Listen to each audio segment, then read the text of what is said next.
Hello. Good evening. Good evening, good evening, good evening. क्या हाल है बच्चों? ठीक है? All is well? चलो, बहुत बढ़िया मेरे बच्चों, बहुत बढ़िया। वाह, हमारे दोस्त ने कितना अच्छा हिंदी में और संस्कृत में लिखा है। आज गूगल भी आए हैं। Okay. Good evening, good evening. खुश रहो बेटा, खुश रहो, सब लोग मस्त रहो। एक मोल दो मोल आशीर्वाद, दिव्यांशु जोशी। ओके, चलो बहुत बढ़िया बच्चों।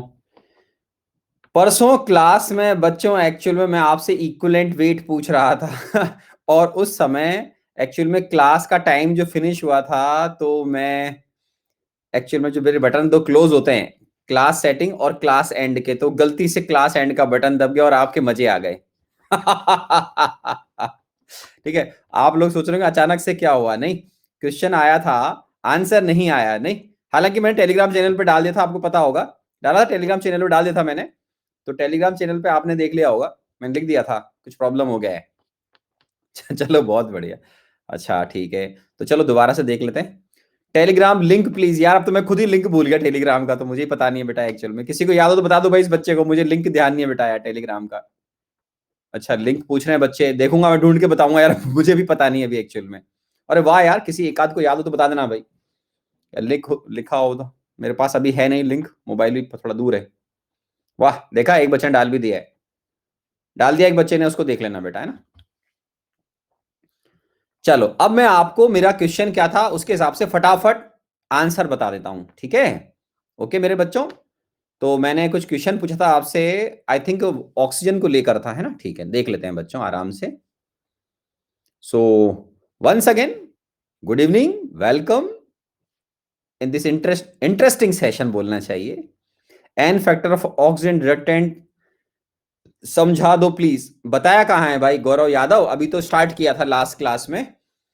चलो बच्चों बताओ। मैंने, अरे भगवान, इतने सारे क्वेश्चन का आंसर कैसे दूंगा सर? आपका कोर्स मेगा बैच में बहुत लेट ऐड हुआ था। मैं आज मॉर्निंग से क्लास कर रहा हूं, अब जाके सब वर्क हुआ है। ओके, कर लिया, शाबाश बेटा गुप्ता जी, शाबाश, वेल डन। ओके, अब सुनो मेरे बच्चों, आराम से स्टार्ट कर रहा हूं मैं, स्टार्ट कर रहा हूं, ठीक है। शीट मिलेगी राघव, वेट तो कर मेरे बच्चे, अभी थ्योरी कवर तो हो थोड़ी सी, अभी टाइम लगेगा। जब मैं थ्योरी नहीं पढ़ाऊंगा तो शीट सॉल्व कैसे करेगा बेटा? ठीक है, चलो चलो चलो चलो स्टार्ट करते हैं मेरे बच्चों। जय बजरंग बली। आराम से मुझे बताओ, मैंने n factor of oxidant reactant के बारे में कुछ बोला था आपको। एन फैक्टर ऑफ ऑक्सीडेंट या रिडक्टेंट, ठीक है, सबको याद हो गया होगा। Very good. Number of moles of release, oxidising agent दूसरों को ऑक्सीडाइज करेगा, खुद खुद क्या होता है? रिड्यूस होता है। तो number of moles of electron, ये तो याद हो गया होगा सब बच्चों को। Number of moles of electron gained और रिलीज्ड, रिलीज बाय, हमेशा ध्यान रखना है मेरे बच्चों, पर मोल ऑफ रिएक्टेंट या बाय 1 मोल ऑफ रिएक्टेंट। इसको हमेशा पर मोल पर डिफाइन करते हैं। सबको याद है? चलो फटाफट मैं यहां से स्टार्ट करता हूं, आप बताते जाना। पोटेशियम आयन है मेरे बच्चों, के प्लस आयन में कन्वर्ट हो रहा है, प्लस इलेक्ट्रॉन। एन फैक्टर बोलो फटाफट, एन फैक्टर बोलो जल्दी से। 1, वेरी गुड। इसका इक्विवेलेंट वेट क्या हो जाएगा? Molar mass divide bye 1। कोई दिक्कत नहीं आएगी, फटाफट आगे चलते हैं, ठीक है। चलो, मान लीजिए जिंक है, ठीक है, जिंक है और ये ऑक्सीडाइज हो रहा है, Zn2+, या कॉपर ले लो यार, जो भी लेना है। चलो मैग्नीशियम ले लो, नहीं तो और इजी पड़ेगा। मैग्नीशियम ले लीजिए, कैल्शियम ले लीजिए, चलो जो ठीक लगे। तो आपको समझ में आ गई होगी मेरी बात, बच्चों ने फटाफट पहले से आंसर लिख दिया है। So very nice. तो यहाँ पर जैसे मान लीजिए Cu है और वो कन्वर्ट हो रहा है Cu2+ +2 इलेक्ट्रॉन में, तो सब बच्चों को समझ में आता है, यहाँ एन फैक्टर 2 हो जाएगा और इसका equivalent weight molar mass divide bye 2 हो जाएगा, ठीक है ना। चलो आगे बढ़ता हूं फटाफट। मेरे ख्याल से लास्ट क्लास मैंने आपको एल्यूमिनियम का बताया था बच्चों, यस और नो? एल का भी बता दिया था आपको, याद आ गया होगा? यस, ठीक है, याद आ गया। चलो आगे बढ़ जाऊं। फिर मैंने आपको H प्लस आयन और हाइड्रोजन गैस का बताया होगा, H प्लस, वेरी गुड, वो भी हो गया। क्लोरीन का बताया था, क्लोरीन का बता दिया था। चलो बहुत बढ़िया। तो मुझे जो ध्यान है लास्ट क्लास में जब दी एंड हुआ था तो एक ऐसा रिएक्शन आया था, आप बोलोगे yes sir, plus half O2 plus 2 electron, ठीक है, याद आ गया। तो यहां पर हमने बोला था equivalent mass of OH negative ion is equal to molar mass of OH negative ion, ठीक बात है, 17 ग्राम। फिर मैंने आपसे जाने से पहले ऐतिहासिक जो घटना हुई थी उसमें मैंने आपसे पूछा था कि अगर इस रिएक्शन का रिवर्स हो रहा है, मान लीजिए ऑक्सीजन गैस रिड्यूस हो रही है, तो उस ऐतिहासिक घटना में आपको मैंने आंसर देने के लिए कहा था कि कृपया अपना आंसर प्रोवाइड करें। सो प्लीज अपना आंसर बताएं भक्तों। जय शेरावाली, बताएं answer. Equivalent mass of oxygen gas, ये देखो हाफ मोल ऑक्सीजन 2 मोल इलेक्ट्रॉन गेन कर रहा है। तो सारे बच्चों को समझ में आएगा, मैं इसको ऐसे भी लिख सकता हूं चाहूं तो, oxygen gas plus 4 electron converting into 4OH minus ion. So n factor of oxygen gas is 4. So what is the equivalent weight of oxygen gas? Molar mass of oxygen gas divide by 2. कितना लिखूं? जल्दी बताओ। 2 नहीं 4, 2 नहीं 4, ठीक है, क्योंकि इसका एन फैक्टर 4 है। आंसर सारे बच्चों का 8 ग्राम आना चाहिए। 32 डिवाइड बाय 4, 8 ग्राम आ गया मेरे बच्चों। चलिए बहुत बढ़िया। मैं अब आपको और देता हूं, आराम से सुनिएगा, ठीक है ना, और सुने आप आराम से। मान लीजिए आयोडीन है, सामने देखो बच्चों, ये 2I माइनस में कन्वर्ट हो रहा है। अब जरूरी नहीं कि मैं आपको रिएक्शन वगैरह इलेक्ट्रॉन वगैरह बैलेंस करके दूं, अब आपको अपने आप पता लगना चाहिए कि इसके अंदर मेरे प्यारे बच्चों इसका नंबर है 0 और ये बैलेंस कर रखा है, बाकी कोई जरूरी नहीं कि मैं बैलेंस भी करके दूं। तो आपको दिखना चाहिए आयोडीन का नंबर -1 है, तो इसका एन फैक्टर कितना हो जाएगा 2, बिकॉज आयोडीन 0 से कहां जा रहा है बेटा, -1, तो चेंज हो जाएगा 1 इंटू 2 क्यों कर रहे हैं, आराम सुनना। 1 mole iodine I2 contains 2 mole of iodine atoms. तो आप चाहें तो बिल्कुल बच्चों की तरह, चेंज आया है 1 का, ठीक है, आराम से बच्चों की तरह करिएगा, चेंज आया है 1 का, but 1 mole this compound, yes this molecule contains 2 mole of iodine atoms, तो इसका एन फैक्टर हो जाएगा 2। और आराम से सुनिए, आपने कभी पोटेशियम ऑक्सलेट या सोडियम ऑक्सलेट के नाम सुने होंगे, ठीक है ना, ओके। पानी के अंदर बेटा ये एक्चुअल में 2K प्लस आयन और ऑक्सलेट आयन की फॉर्म में होता है। आराम सुनिएगा, तो ऑक्सलेट आयन मैं आपको बता रहा हूं नॉलेज के लिए, ये एसिडिक मीडियम में बड़े आराम से CO2 में कन्वर्ट होता है, ठीक है। तो अब आप मुझे बताइए, आराम सोच के बताना, कोई जल्दबाजी नहीं करें।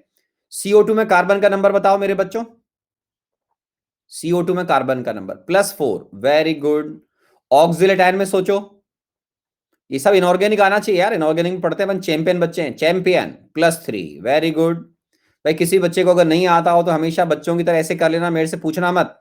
इसका ऑक्सीडेशन नंबर मान लीजिए x है, तो 2x +4 इंटू -2, ठीक है ना, total charge of all 4 oxygen atoms हो जाएगा इज इक्वल टू -2, ठीक है। तो ये x का वैल्यू यहां से 3 आता है बेटा। Good evening, good evening, good evening.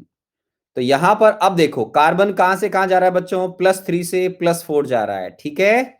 अब बताओ मेरे बच्चों, चेंज 1 का है तो एन फैक्टर 1 लिखूं या 2 लिखूं, जल्दी बताओ। 2 लिखूं, वेरी गुड। क्यों, चेंज 1 का है, but 1 mole this compound contains 2 mole of carbon atom, तो इसका एन फैक्टर होगा 2। क्या हो जाएगा इसका एन फैक्टर, 2 हो जाएगा मेरे बच्चों, ठीक है, ओके। आपने कभी K2Cr2O7 का नाम सुना होगा।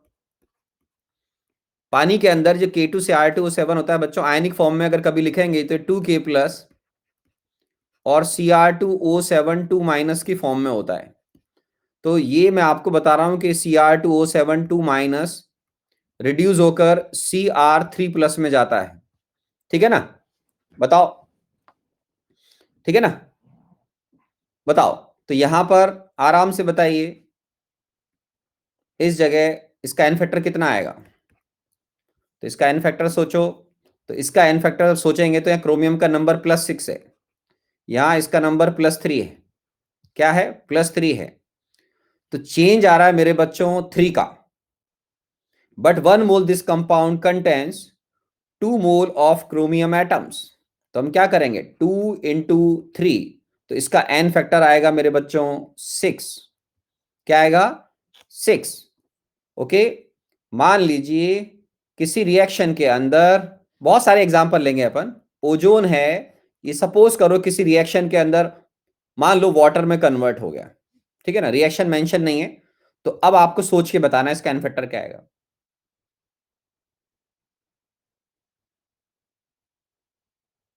बोलो। यहां पर ओजोन में इसका नंबर है 0, तो इसका नंबर 0 है, यहां नंबर है -2। इसका मतलब इस केमिकल रिएक्शन में ये रिड्यूस हो रहा है। तो इसका एन फैक्टर क्या होगा बच्चों? एन फैक्टर 2 इंटू 3, तो इसका एन फैक्टर आएगा 6, because 1 mole oxygen molecule contains 3 moles of oxygen atoms. तो आराम से आप इसका आंसर प्रोवाइड कर सकते हैं, ठीक है। और मान लीजिए रिएक्शन में ऐसे लिखा होता कि किसी रिएक्शन में I- आयोडीन में कन्वर्ट हो रहा है। बोलो। अरे कौन है बच्चा ये कि सर ये -6 क्यों नहीं? अरे बेवकूफ बच्चे, पिटाई करूंगा तेरी, तुझे जानता भी हूं मैं।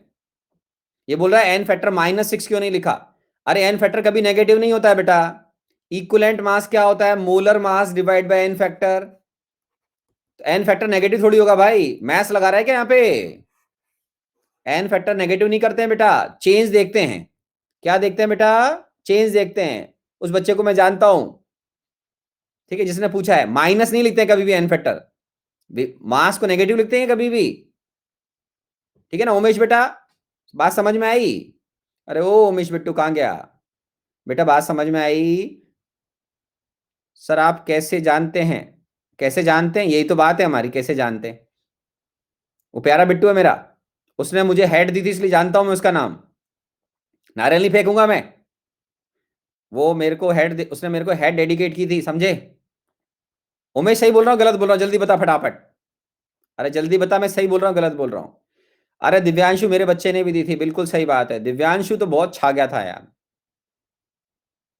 हाँ बाकियों ने भी दी थी, बिल्कुल बिल्कुल। कुमार जी ने भी दी थी। हैट क्या होती है बेटा, ये तो मैं क्या बताऊं तुझे, बता। चलो कोई बात नहीं। अरे कहाँ गया मेरा बिट्टू? समझ में आ गया? तो बेटा n factor negative, n factor negative नहीं होता है, ठीक है ना। एन फैक्टर को आपको फाइनली पॉजिटिव लेना है, ओके। मास को भगवान के लिए नेगेटिव नहीं लेते हैं। चले आगे बढ़े।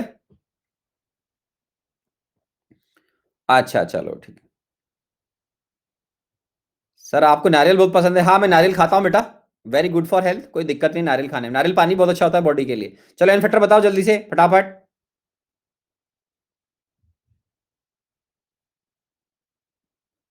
एन फैक्टर बताओ। अरे सिंपल है यार, आई का नंबर -1 है, ये आराम से देखो 0 में जा रहा है, तो इसका एन फैक्टर कितना आएगा? अबे 2 कौन बोल रहा है? Oh no, no no baby no, n factor 1 आएगा। नो बेबी नो, 1 आएगा। अगर आपने मान लो इसको ऐसे सोच लिया, सपोज इंसान है, चलो कोई बात नहीं, बच्चे गलती करते हैं। तो आयोड अगर आप बैलेंस करके देख रहे हो, आप आराम से बताओ, तो इधर क्या लिखूं फिर मैं? आप बताओ क्या लिखूं इधर फिर मैं? +2 इलेक्ट्रॉन। तो 2 मोल I- रिलीज, अगर आपने ऐसा सोचा तो खतरनाक सोचा।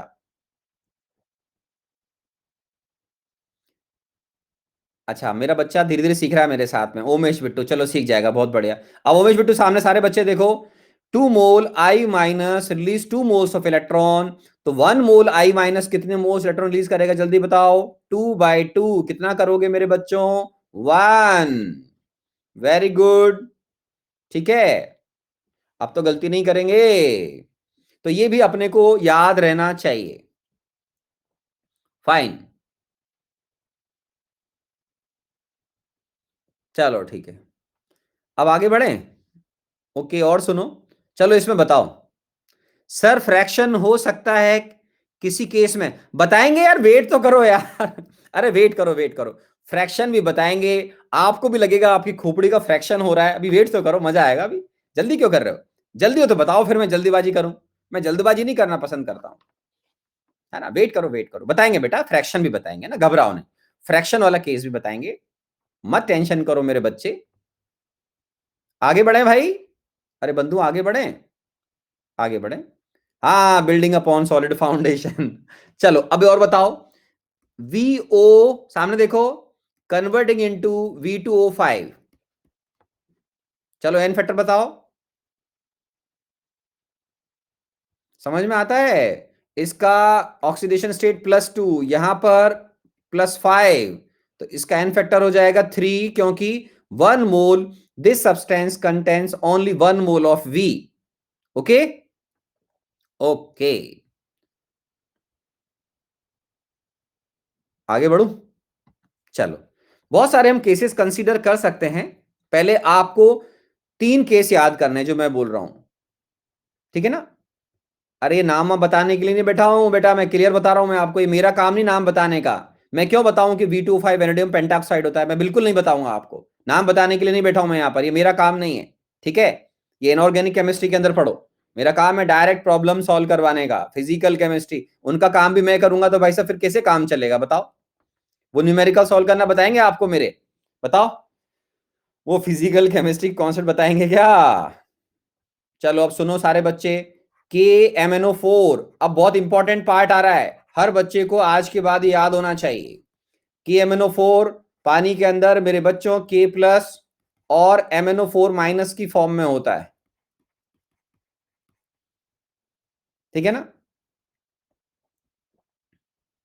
तो ये K+ और MnO4- की फॉर्म में होता है, ठीक है। अब ये जो MnO4- है, आराम से देखना, आपको 3 अलग अलग मीडियम में इसका एन फैक्टर याद करना है, ठीक है। अब सामने देखो, MnO4-, ये मेरे बच्चों एसिडिक मीडियम के अंदर, ठीक है ना, मैं आपको बता रहा हूं, ये MnO4-, अलग अलग 3 केस याद रखने हैं आपको। सामने देखो, एक है मेरे बच्चों एसिडिक मीडियम, एसिडिक मीडियम का मतलब हो गया H+ आयन की प्रेजेंस में,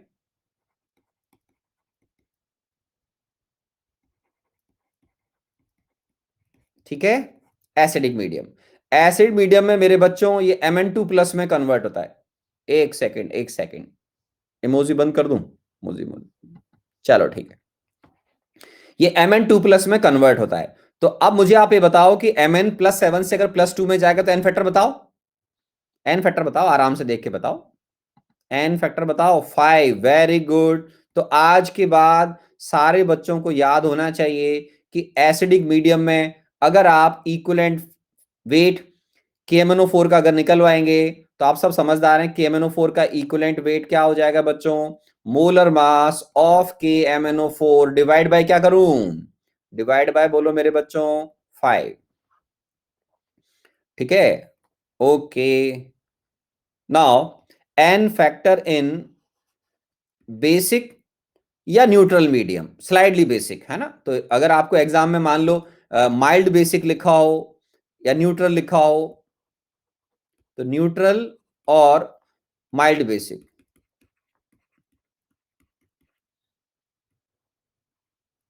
ठीक है। एक सेकंड मेरे बच्चों, थोड़ा अच्छे से लिख देता हूं इसको, mild basic, slightly basic solution होना चाहिए। मैं थोड़ी देर के लिए चैट बॉक्स बंद कर रहा हूं बच्चों, है ना, ठीक है ना, आराम से सिंसियरली पढ़ना, कोई दिक्कत वाली बात नहीं है ना, आराम से देखना बेटे। माइल्ड बेसिक या न्यूट्रल मीडियम में यहां पर ये Mn जो है 4+ की फॉर्म में जाता है, जैसे Mn2 का मतलब होता है मेरे बच्चों, जैसे MnCl2 बनेगा अगर HCl होगा तो, MnSO4 बनेगा H2SO4 होगा तो, Mn+4 में जाने का मतलब लाइक MnO2 बनेगा, जैसे उसमें Mn का नंबर, आप समझदार है, जैसे MnCl2 बोलूं, Mn, यहां पर जो बात कर रहा हूं मैं, मान लीजिए MnSO4 बोलता हूं तो इसमें आपका Mn का नंबर +2 होता है, ठीक है ना। लेकिन अगर मैं बोलता हूं कि बेटा बच्चों MnO2 बन रहा है, तो इसमें Mn का नंबर +4 है, आप सब समझदार हैं। तो इस केस में n फैक्टर का वैल्यू सारे बच्चों को समझ में आएगा। Mn यहां पर +7 में है, तो +7 से +4 में जाएगा, तो इसका n फैक्टर आएगा मेरे बच्चों 3। कितना आएगा? n फैक्टर आएगा इसका 3। तो इस केस में इसका जो इक्विवेलेंट मास है, वो कोई दिक्कत नहीं आने वाली किसी भी बच्चे को, वो मोलर मास डिवाइड बाय कितना कर देगा? मोलर मास डिवाइड बाय 3 कर देगा। फाइन। अपार्ट फ्रॉम दैट, तीनों केस याद रखने हैं आपको, है ना, एग्जाम में आ चुके हैं मेरे बच्चों, एग्जाम में आते हैं, ये पूछ लेते हैं कभी भी एग्जाम में। इनऑर्गेनिक केमिस्ट्री के अंदर भी आपको बताया जाता है, वो एक अलग बात है।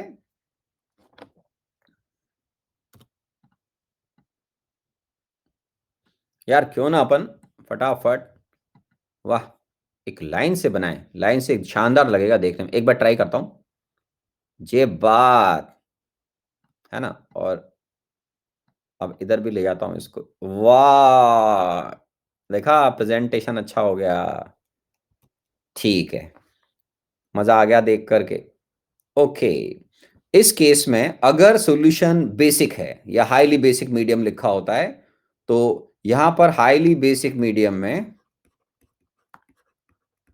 हाईली बेसिक मीडियम, तो हाईली बेसिक मीडियम में मेरे बच्चों ये Mn6+ में जाता है, ठीक है ना। तो यहां पर इसका एन फैक्टर हो जाएगा 1।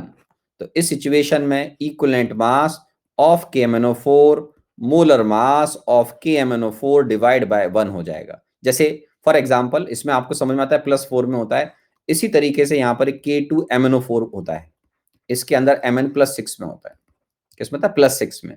तो आपसे अगर एग्जाम में एसिड मीडियम में इक्विवेलेंट वेट पूछा जाएगा, मैंने आपको पहले भी गाइड किया कि आईआईटी के अंदर एन फैक्टर नहीं बोलते हैं भाई, मैंने एन फैक्टर से डिफाइन करा, कल कोई एक्स फैक्टर से डिफाइन कर दे, कल को कोई वैलेंसी फैक्टर बोल दे, तो वो आपको आना चाहिए, है ना। तो इसलिए इक्विवेलेंट वेट पूछा जाता है एग्जाम में, तो मोलर मास डिवाइड बाय 5, 5 +7 से +2 जाता है, +7 से +4 तो डिफरेंस है 3, +7 से +6, सो एन फैक्टर इज 1। तीनों याद रखने हैं, वेरी इंपॉर्टेंट लिख दिया, मतलब समझदार बच्चे मेरे, तो कोई दिक्कत वाली बात इसमें नहीं आनी चाहिए। ओके, आराम से लिख लीजिए। इसके अलावा मैं आपको जैसे ये Na2S2O3, आराम से सोचिए, ये कन्वर्ट हो रहा है मान लीजिए Na2S4O6 में, ठीक है ना। ठीक है, आराम से सोचिए कि इसके अंदर एन फैक्टर क्या आएगा।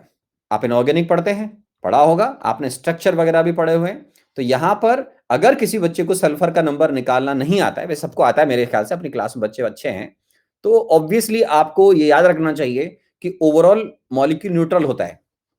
तो सोडियम का जैसे 1+1, तो 1 × 2 प्लस सल्फर का हो जाएगा x, तो ये हो जाएगा 2x। सल्फर के दो दो पार्टिकल हैं इसके अंदर, मतलब 1 mole molecule contains 2 moles of sulphur, +3 × -2, overall molecule neutral होता है मेरे बच्चों। तो यहां से x कैलकुलेट करोगे तो ये 2 आएगा, मतलब सल्फर का यहां पर जो एवरेज नंबर होता है वो होता है +2। अब Na2S4O6 में अगर आप कैलकुलेट करोगे मेरे बच्चों, तो ये 5/2 आएगा। 5/2 का मतलब ये आएगा 2.5। आराम से देख लें, सॉल्व करने की जरूरत नहीं, मैथमेटिकली डायरेक्ट सॉल्व हो जाएगा। 2x + 4y -12 = 0। तो यहां पर जो नंबर आएगा वो बिल्कुल बच्चों की तरह भी अगर आप करोगे, तो मान लीजिए 2 × 1 + 4y + 6 × -2 = 0। सब इनऑर्गेनिक केमिस्ट्री में बताया जाता है मेरे बच्चों आपको। तो यहाँ y का वैल्यू 2.5 है, 5/2 आएगा। अब यहां पर जो n फैक्टर है, वो n फैक्टर जब कैलकुलेट आप करने बैठोगे मेरे बच्चों, तो सल्फर का नंबर +2 से जो नंबर है, एवरेज नंबर बोलते हैं इनको हम, आप इनऑर्गेनिक में स्ट्रक्चर वगैरह भी देखेंगे तो आपको अच्छा लगेगा। तो इसमें चेंज 0.5 का है, लेकिन 0.5 को अब हम 2 से मल्टीप्लाई करेंगे। किससे मल्टीप्लाई करेंगे? 2 से मल्टीप्लाई करेंगे, because 1 mole Na2S2O3 contains 2 mole of sulphur. तो इसका मतलब इसका एन फैक्टर कितना हो जाएगा बच्चों? 1। तो ऐसी रिएक्शन जो सामने दे रखी है उसके अंदर इक्विवेलेंट मास सीधा सीधा Na2S2O3 का मोलर मास के इक्वल आएगा, क्योंकि एन फैक्टर 1 है। ओके, तो ये अपन ध्यान रख सकते हैं, इसमें कोई दिक्कत वाली बात नहीं है। अब आप आराम से, मैं आपको ऐसे एक केस देता हूं, उस केस को देता हूं, सोच रहा हूं, यस, BaMnO4 ट्वाइस। आराम से देखिएगा, ये कन्वर्ट हो रहा है Mn2+ में, बस इतना दे रखा है। तो इसमें एक बात ध्यान रखें, जब हम एन फैक्टर ऐसे निकालते हैं, रिएक्शन के बारे में कुछ ज्यादा अता पता नहीं है, तो ऑब्वियसली हमें जिस एलिमेंट के बारे में जिक्र है उसी का चेंज कंसीडर करना होता है। इसका मतलब होता है बाकी जो रेस्ट पार्टिकल्स हैं उनका नंबर चेंज नहीं हो रहा है। फॉर एग्जाम्पल जैसे यहां देखेंगे तो बेरियम का नंबर यहां +2 है, यहां लिखा हुआ नहीं बेरियम, तो अंडरस्टूड है, आपको मानना पड़ेगा कि बेरियम का नंबर चेंज नहीं हो रहा है। ऑक्सीजन का यहां पे कुछ मेंशन नहीं, इसका मतलब वो भी अपना नंबर चेंज नहीं कर रहा है। तो अब आप सोच करके आराम से इसका एन फैक्टर अपने माइंड में रखो कि इसका एन फैक्टर क्या आएगा। सोचो आराम से, मैं टाइम भी दे रहा हूं आपको 1-2 सेकंड का, 10 सेकंड ले लो, आराम से सोचिए। बाद में मैंने कहा एक दिन मैं आपको काफी सारे प्रॉब्लम करा दूंगा, लेकिन पहले एक बार थ्योरी थोड़ा सा आपका अच्छा हो जाए, आपका थोड़ा सा बेस बन जाए अच्छा, जैसा मैं हमेशा बोलता हूँ बिल्डिंग अपॉन सॉलिड फाउंडेशन। थोड़ा वेट करें, फिर मैं आपको एक साथ बहुत सारे प्रॉब्लम्स करवा दूंगा। अगर जिन बच्चों को पोल पोल खेलने का शौक होगा वो भी उनका पूरा हो जाएगा। तो इसमें आप आराम से सोच सकते हैं, इसमें कोई दिक्कत वाली बात नहीं। सोच लिया होगा आपने। अब आपको मेरे हिसाब से इसका आंसर मैच कराने की ट्राई करनी चाहिए कि सर एक्चुअल में ये बेरियम आयन होता है 2+, और ये MnO4 है माइनस। मतलब यहां पर जो Mn का नंबर है वो है मेरे बच्चों +7। अब +7 से +2 में जा रहा है, तो इसका मतलब इसमें चेंज हुआ 5 का 5। लेकिन आपको इसको 2 से मल्टीप्लाई करना पड़ेगा। 2 से मल्टीप्लाई क्यों करना पड़ेगा? Because 1 mole this compound contains 2 mole of Mn। तो इसका एन फैक्टर जो है वो कितना आएगा? 10 आएगा। सारे बच्चे इसको आराम से देख सकते हैं, ठीक है। तो ये भी एक इजी पार्ट था। उसके अलावा आप चाहें तो इस केस में सोचो कि मान लीजिए किसी रिएक्शन में Fe2O3 आपका जो है वो Fe2+ में जा रहा है। सोचिए आराम से। ओके, तो आप जानते हैं कि इसमें आयरन +2 में जा रहा है। यहां पर आयरन का नंबर क्या है? आयरन का नंबर है +3। क्या नंबर है? +3। तो आयरन का नंबर अगर यहां पर +3 है मेरे बच्चों, तो +3 से +2 में जा रहा है, तो चेंज हुआ 1 का। But 1 mole this compound contains 2 mole of iron. तो इसका एन फैक्टर कितना हो जाएगा? 2। तो इसका एन फैक्टर 2 आना चाहिए, ये आपको समझ में आना चाहिए, ठीक है। और बताऊं, और देता हूं मैं आपको, चलो आ,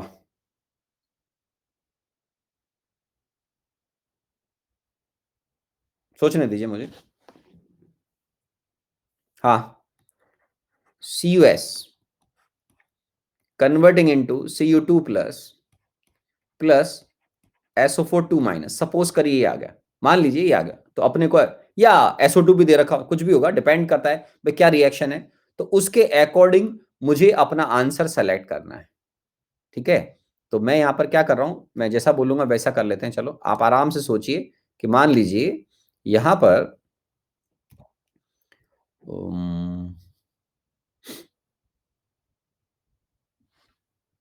SO2 बनाता हूं। अब सोचो आराम से, इसका एन फैक्टर सोचिए आराम से। आपको आराम से चेक करना चाहिए कि यहाँ कॉपर और यहाँ कॉपर का नंबर सेम है क्या, तो आप चेक करिए +2 में, ठीक है। यहाँ सल्फर का नंबर +4 में है, यहाँ सल्फर का नंबर अगर देखेंगे तो -2 में है। तो इसका मतलब इसमें कॉपर का नंबर चेंज नहीं हो रहा है मेरे बच्चों। नंबर चेंज किसका हो रहा है? सल्फर का चेंज हो रहा है। तो इसका एन फैक्टर -2 से +4 में जा रहा है, तो इसका एन फैक्टर आएगा 6। क्या आएगा? एन फैक्टर इसका आएगा 6। तो इसका एन फैक्टर यहां पर 6 हो जाएगा मेरे बच्चों, फाइन। तो ये एन फैक्टर 6 आ रहा है। तो इस तरीके से अगर हमको कोई एक सब्सटेंस दे रखा है और उसमें कोई गिवन सब्सटेंस के अंदर कोई एलिमेंट अगर नंबर चेंज कर रहा है, तो मैं उसका एन फैक्टर देख सकता हूं। डिफिकल्टी कब आती है? डिफिकल्ट केस तब बन जाता है जब एक साथ एक से ज्यादा एलिमेंट गिवन सब्सटेंस के अंदर अपना ऑक्सीडेशन नंबर चेंज करते हैं। क्या करते हैं? अपना ऑक्सीडेशन नंबर चेंज करते हैं। जैसे एग्जाम में तो नहीं लिखेंगे, लेकिन मैं आप पहली बार पढ़ रहे हो इसलिए लिख रहा हूं, when more than one element change their oxidation number, oxidation number in a given compound, देखो एग्जाम में हेडिंग नहीं आती है, ध्यान रखना मेरे बच्चों, वो नहीं बोलेंगे तुम सोडियम के बिट्टू हो, प्लीज ध्यान रखना यहाँ पर दो एलिमेंट अपना नंबर चेंज कर रहे हैं, ऐसा एग्जामिनर नहीं बोलता है, समझे? वो हमको खुद को ही जज करना होता है केस देखकर। तो मैं आपको जैसे एक बहुत अच्छा केस ले रहा हूं, आराम से देखना, कोई जल्दबाजी मत करना। इसमें FeC2O4 है मेरे बच्चों, fine, that is converting into Fe3 plus CO2। आराम से देखिए, ओके।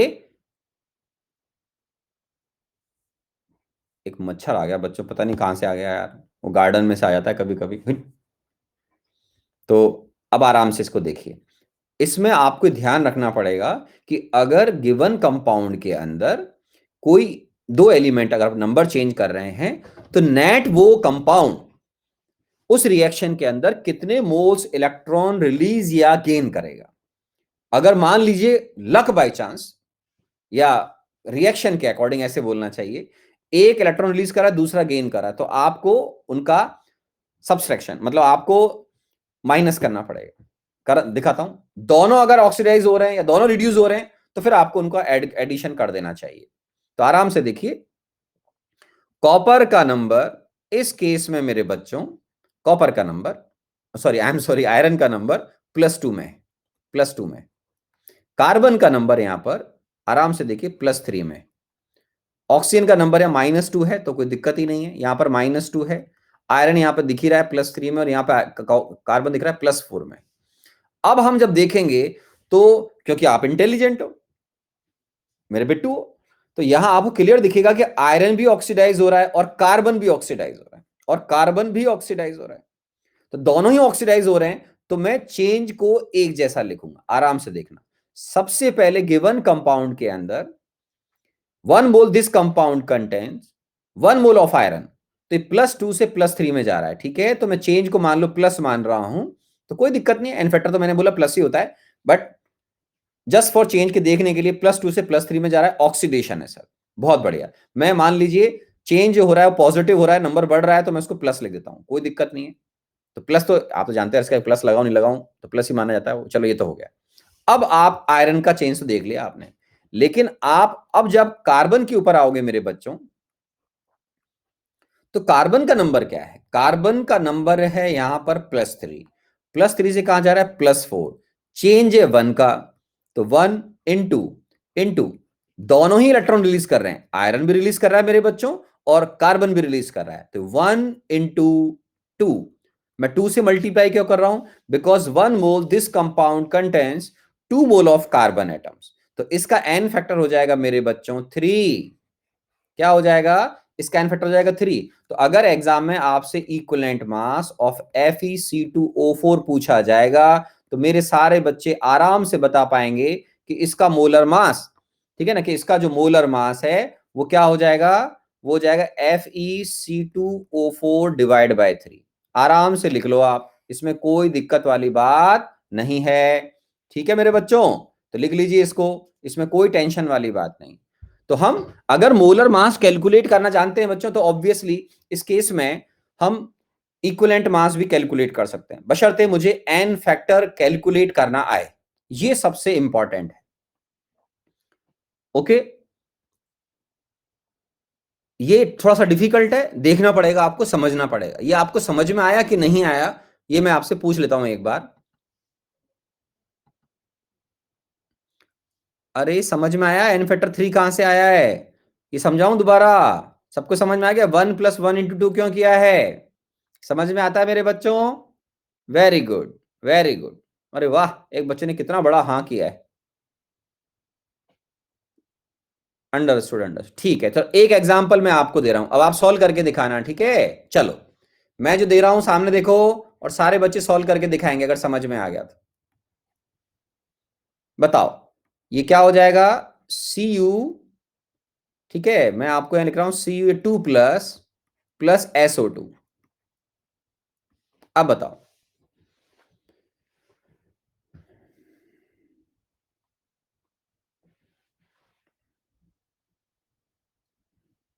भैया इनऑर्गेनिक केमिस्ट्री पढ़नी पड़ेगी अगर छोटी क्लास के बच्चे आ गए तो।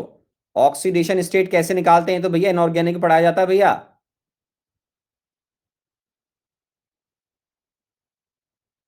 ये कौन बच्चा क्लास के अंदर है?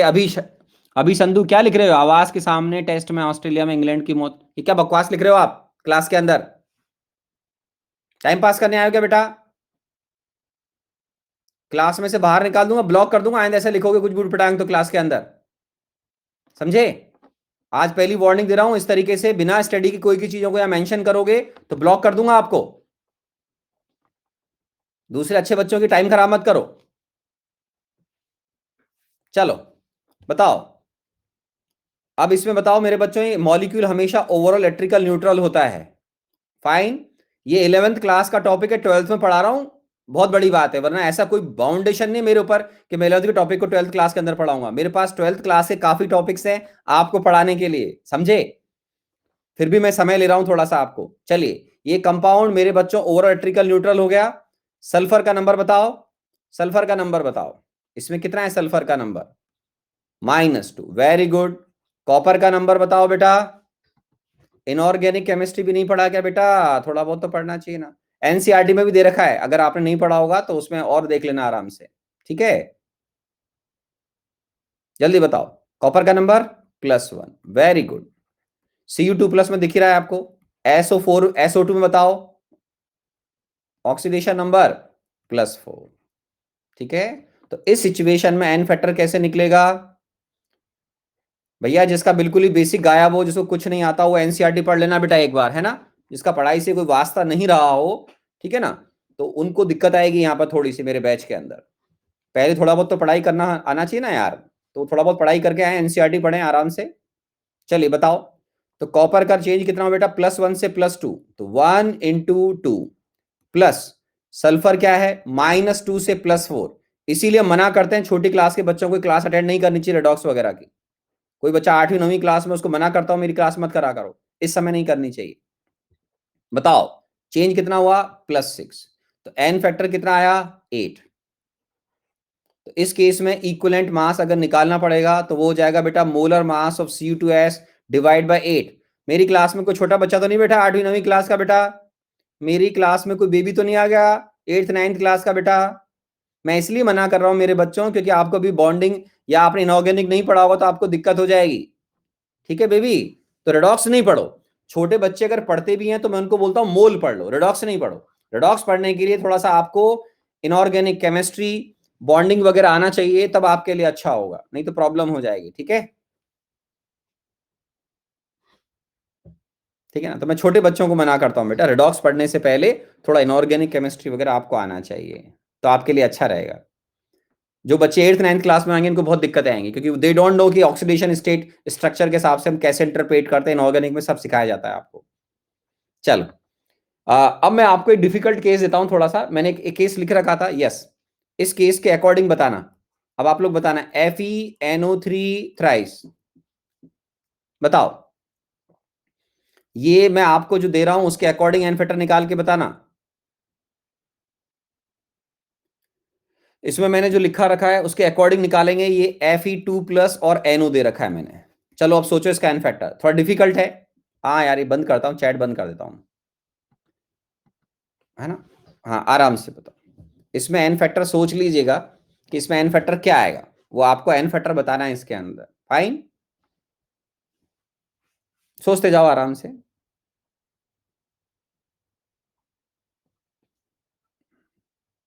इसका जब निकल जाएगा तो मैं बच्चों को और दे रहा हूं, यहां पर दे रखा है मेरे बच्चों आर्सेनिक का सल्फाइड है, और ये कन्वर्ट हो रहा है AsO4 3- में प्लस SO4 2- में, ठीक है ना? आर्सेनिक सल्फाइड है बेटा, दोनों के आराम से एन फैक्टर निकालिए, मजा आएगा आपको। दूसरा डिफिकल्ट है, ट्राई करना, आए तो समझ में ठीक है, नहीं तो मैं आपकी हेल्प करूंगा। ऑक्सीडेशन नंबर को देखना, यहां आयरन का नंबर क्या है मेरे बच्चों? +3। नाइट्रेट आयन समझते हैं अपन, नाइट्रेट आयन में एन का नंबर होता है +5। जिन बच्चों को बिल्कुल नहीं आता है वो एक्स लिखेंगे, इसका ऑक्सीडेशन नंबर +3 मोल्स, इसमें ऑक्सीजन एटम है। ऑक्सीजन का आपको मालूम है ऑक्सीडेशन स्टेट -2 होता है, तो ये -1 आ जाएगा, तो इसका मतलब इसमें +5 है। ये सब चीजें आपको आनी चाहिए भाई, 11th क्लास पास कर लिया आप, ठीक है? तो यहां पर एन का वैल्यू है +5, अब NO में इसका नंबर है +2, यहां पर नंबर क्या दिख रहा है +2, तो इसके अंदर क्या हो रहा है मेरे बच्चों, आयरन रिड्यूस हो रहा है। मुझे चेक करना पड़ेगा कि अगर मान लो एक ऑक्सीडाइज होता और दूसरा रिड्यूस होता, तो आपको उनके नंबर का चेंज का एक दूसरे से माइनस करना पड़ेगा, वो भी बता दूंगा मैं आपको। लेकिन यहां पर अभी भी आयरन ऑक्सीडाइज ही हो रहा है, सॉरी रिड्यूस हो रहा है। तो रिड्यूस अगर हो रहा है तो चेंज 1 का है, ये चेंज लिखा 1, प्लस नाइट्रोजन +5 से +2 में जा रहा है मेरे बच्चों, तो चेंज हुआ 3 का, तो 3 × 3 करना पड़ेगा। क्यों करना पड़ेगा? Because 1 mole this compound contains 3 mole of nitrogen atoms. तो यहां पर एन फैक्टर सारे बच्चों का 10 आना चाहिए। क्या आना चाहिए एन फैक्टर? यहां पर सारे ही बच्चों का 10 आना चाहिए। इसमें ट्राई करें, डिफिकल्ट है, डिफिकल्ट है, थोड़ा सा ट्राई कर लें, नहीं आएगा कोई बात नहीं, मैं तो बैठा हूं बताने के लिए, लेकिन थोड़ा सा बेसिक्स तो आना चाहिए कि भाई आर्सेनिक सल्फाइड में सल्फर का नंबर क्या होता है। यहां पर इसका नंबर +5 है, सल्फर का नंबर +6 है, आर्सेनिक सल्फाइड में -2 है, यहां पर इसका नंबर +3 होता है। इसका बहुत बेसिक सा, इतना सब बच्चों को आता है नहीं, तो वो भी एनसीईआरटी में दे रखा होगा, तो आप दे रखा है इनफैक्ट, उसको थोड़ा पढ़ लेना एक बार। अगर किसी का मामला पूरा डब्बा गोल रहा है 11th क्लास में, तो उसको थोड़ा पढ़ाई करनी पड़ेगी, है ना। हाँ, तो इसमें एन फैक्टर आराम से सोचो आप।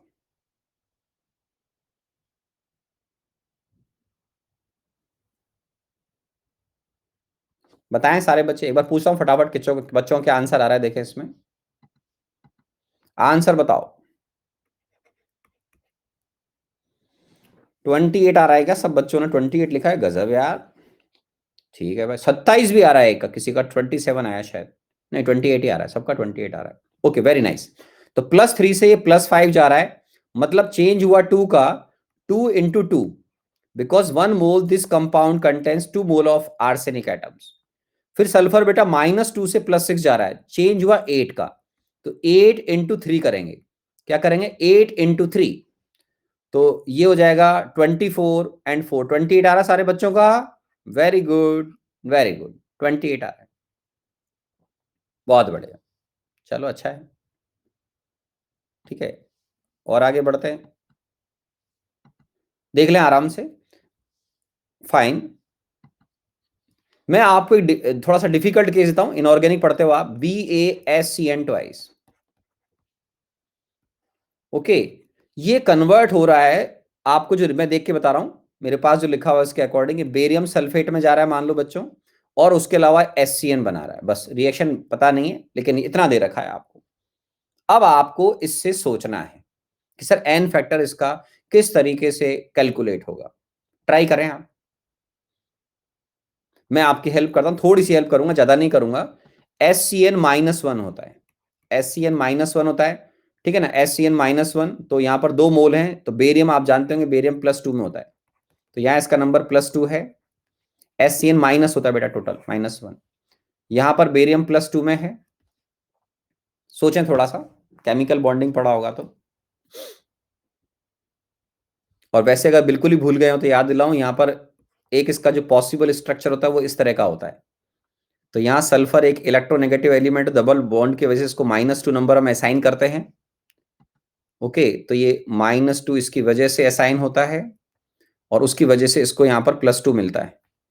फिर यहां पर कार्बन जो है, यहां भी डबल बॉन्ड है, तो इसको ये आपको +2 फिर मिलेगा, और यहां पर नाइट्रोजन का ओवरऑल नंबर क्या होता है -3, आप वो वैसे भी निकाल सकते हैं।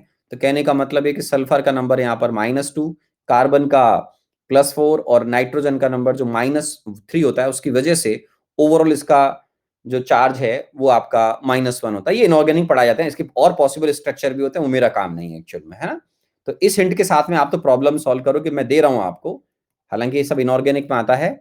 तो इसके अंदर सल्फर का जो नंबर है, ठीक है ना, सल्फर का जो नंबर है वो है मेरे बच्चों -2, कार्बन का नंबर है +4, और एन का नंबर है -3।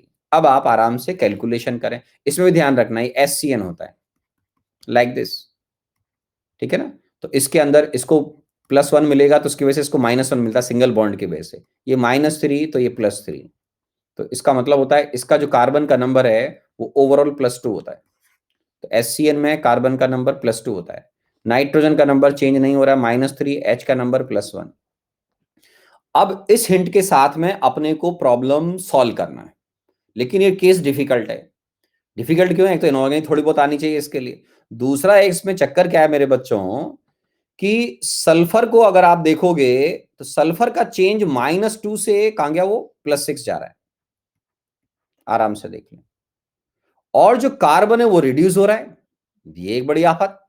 तो हमें ऑक्सीडेशन और रिडक्शन में से किसी एक को प्लस नंबर दीजिए और एक को माइनस नंबर दीजिए, ठीक है ना? तो मैं समझाऊंगा उसको धीरे धीरे, इसमें समय लेंगे हम थोड़ा सा। एन फैक्टर आराम से पहले खुद सोचो, मैंने बोला कि दोनों का साइन एक जैसा मत दे देना। मान लीजिए ऑक्सीडेशन को हम प्लस दे रहे हैं तो रिडक्शन को फिर माइनस दे देना। जैसे देखो आप, बेरियम का नंबर चेंज नहीं हो रहा है, तो सल्फर जो है वो -2 से +6 जा रहा है, तो चेंज हुआ 8 का। तो 8 को मैं साइन प्लस लिख रहा हूं, प्लस लिख दें आप चाहें तो, ना लिखेंगे तो भी चलेगा, इंटू 2, फाइन। लेकिन अब कार्बन रिड्यूस हो रहा है, तो कार्बन अगर रिड्यूस होगा तो +4 से +2 जा रहा है, तो चेंज को अब मैं माइनस लिख रहा हूं, बिकॉज इसका नंबर ऑक्सीडेशन नंबर 2 कम हो गया है, 2 डिक्रीज हो गया है मेरे बच्चों, तो 2 इंटू 2 लिख रहा हूं, 2 इंटू 2। तो इसका आंसर आएगा आपका 16 माइनस दिस, तो आपका आंसर आना चाहिए 12। अब कुछ बच्चे पूछ सकते हैं कि सर आपने एक को प्लस और एक को माइनस क्यों दिया? बेटे इसके सामने कौन है वो तो पता है नहीं अभी इस रिएक्शन में। तो ये कंपाउंड जब किसी सामने इसके कोई और सब्सटेंस होगा तो उससे जब रिएक्शन करेगा तो इस कंपाउंड के दो एलिमेंट अपना नंबर चेंज कर रहे हैं। इससे पहले के केस थोड़े इजी थे क्योंकि उनमें दोनों ही ऑक्सीडाइज हुए थे, इससे पहले वाले केस में। तो हमारे लिए एन फैक्टर निकालना आसान हो गया था कि सर वो नेट इलेक्ट्रॉन कितने रिलीज करेगा वो आप निकाल लोगे। अब यहां पे क्या रहा है, एक तो रिलीज कर रहा है दूसरा गेन कर रहा है, तो नेट कितने मोल्स इलेक्ट्रॉन ये सब्सटेंस सामने वाले सब्सटेंस से रिएक्ट करते समय रिलीज करेगा वो मालूम चलना चाहिए। तो इजी लैंग्वेज में सल्फर 16 मोल्स इलेक्ट्रॉन रिलीज कर रहा है, उसमें से 4 मोल इलेक्ट्रॉन आप ही मान लीजिए कार्बन ने गेन कर लिए। तो ये कंपाउंड जब किसी और से रिएक्ट करेगा, ठीक है ना, किसी और से रिएक्ट करेगा, तो उस समय ये नेट 12 मोल्स इलेक्ट्रॉन रिलीज करेगा, मतलब 12 moles electrons release by 1 mole BaSCN twice. तो हम इस तरीके से इसके एन फैक्टर को देख सकते हैं, है ना? तो ये हमारा एक पार्ट हो गया। तो ये माइनस क्यों किया वो आपको थोड़ा सा समझ में आना चाहिए, है ना? ऐसे बहुत रेयर केस होते हैं तो कोई बात नहीं, और कभी फ्यूचर में कोई ऐसा केस आएगा तो आप और देख लेना, है ना? इसके अलावा अगर हमें एन फैक्टर मान लीजिए नॉन स्टोइकोमेट्रिक कंपाउंड में निकालना पड़े, n factor in non stoichiometric compound कोई रिएक्शन उसमें निकालना हो मेरे बच्चों,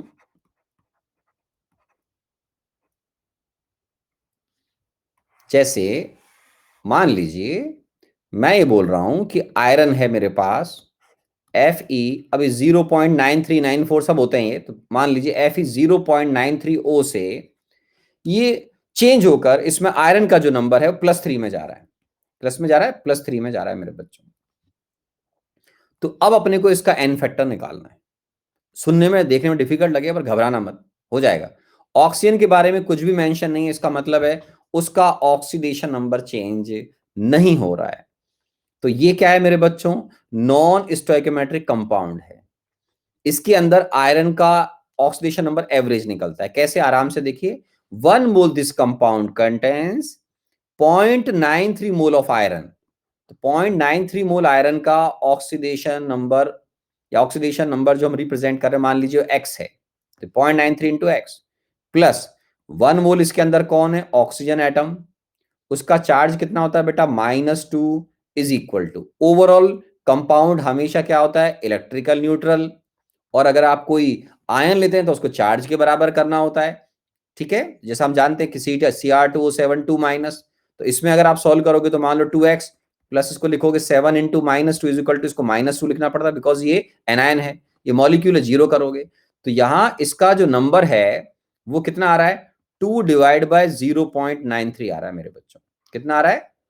तो इसको बोलते हैं एवरेज ऑक्सीडेशन नंबर। तो ये x अपॉन 0.93 मतलब 2 से कुछ ज्यादा और 3 से कम, 2 से कुछ ज्यादा और 3 से कम। तो यहां पर n फैक्टर, मैं ये ध्यान रखें नॉर्मल बच्चे जो है बैठे हैं, अगर छोटे बच्चे तो मैं उनको बता दूं बेटा ऐसे केसेस एग्जाम में आते नहीं है। ये तो हम ऑफलाइन में कई बच्चों को जो हमारे बहुत अच्छे बच्चे थे उनको पढ़ाते हैं, तो इनमें से जितना आप ग्रास्प कर लें आपके लिए अच्छा रहेगा, वरना बेसिक लेवल ही बहुत होता है उसके लिए। तो IIT जी में जो प्रॉब्लम आते हैं जनरली उसमें तो ये भी नहीं आते हैं, बहुत रेयर है जिसमें 2 एलिमेंट और नंबर चेंज करते हैं, बट वो आना चाहिए, उसमें कोई बुराई नहीं। तो यहां अगर आप इसका n फैक्टर देखोगे माय डियर, तो इस सिचुएशन में इसका जो n फैक्टर है वो आराम से देखना। आयरन का एवरेज नंबर क्या है बेटा, 2 डिवाइड बाय 0.93। ये 2 डिवाइड बाय 0.93 का मतलब हो गया 2 से थोड़ा ज्यादा हो गया, ठीक है ना। अभी किस में जा रहा है बेटा, 3 में जा रहा है, तो चेंज कितना हुआ सामने देखना, 3 minus change final minus initial, या इनिशियल माइनस फाइनल कर लो, बड़ा नंबर है माइनस कर रहा हूं, final minus initial, 2 divide by 0.93। आराम से देखो, ये हो गया चेंज इन ऑक्सीडेशन नंबर। क्या हो गया मेरे बच्चों, चेंज इन ऑक्सीडेशन नंबर। अब क्या ये आंसर है, अपने दिल से पूछो, तो आपके दिल से आवाज आनी चाहिए नहीं sir, because 1 mole this compound contains 0.93 mole of iron. तो आपको इसको मल्टीप्लाई करना पड़ेगा 0.93 से। अब इसको जब आप सॉल्व करेंगे तो ये आपका n फैक्टर कंप्लीट होकर आएगा, 0.93 इंटू 3 कर दें माइनस 2 कर दें, ठीक है ना। तो ये आपके पास ओवर 0.93 भी कैंसिल हो जाएगा, तो अपन इसको सॉल्व भी कर सकते हैं, 3 इंटू 0.93 माइनस 2, बस यही आंसर आएगा आपको, ठीक है। तो कितना आ रहा है, 9 और उसके अलावा क्या हो रहा है 27, तो 2 पॉइंट कितना आ रहा है बेटा, 2.79 माइनस 2, तो ठीक है। तो ये अपने आंसर आ रहा है 0.79 आंसर आ गया आपका, एन फैक्टर 0.79 आएगा। तो जैसे एक बच्चा पूछा था फ्रैक्शनल रैशनल वैल्यूज, वो इस तरह के रिएक्शन में आते हैं। अभी तो और एग्जांपल दूंगा, अभी तो पार्टी शुरू हुई है नहीं, तो ये ऐसा आएगा। अगर एफ ई 0.94 वो करता तो 0.94 करता, तो आई थिंक वो कितना होता 0.94, तो वो हो जाता आपका, इसमें थोड़ी वैल्यू और बढ़ाता 0.82 हो जाता वो, ठीक है ना। तो ठीक है, वो जो भी देंगे अपन उसके हिसाब से कैलकुलेट कर सकते हैं। तो ये समझ आना चाहिए change in oxidation number into 0.93 क्यों किया है। पूछ लो यार समझ में आया कि नहीं, तो फिर दूसरा एग्जांपल दूंगा। ये थोड़ा डिफिकल्ट लगा होगा आपको, ये थोड़ा डिफिकल्ट लगा होगा, थोड़ा डिफिकल्ट लगा क्या, दूसरा एग्जांपल दूं, अरे दूसरा एग्जांपल दूं मेरे बच्चों, तो आराम से सुनना है ना, दूसरा ट्राई कर लेते हैं, ताकि अगर मान लो कम समझ में आएगा तो वापस आ जाएगा। वैसे तो सारे ही बच्चे बोल रहे हैं समझ में आ रहा है, पर पता नहीं कौन सही बोल रहा है कौन गलत बोल रहा है। 1.8s, हाँ आंसर पूछूंगा मैं डायरेक्ट, अब इसमें आंसर बताना, चलो आंसर बताना, Cu1.98s कन्वर्टिंग इनटू Cu2+, चलो सारे बच्चे सॉल्व करो इसको।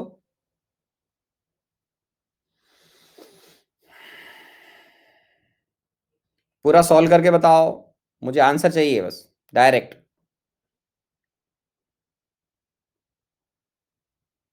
ये Cu1.8s है बेटा, Cu1.8 है, ठीक है।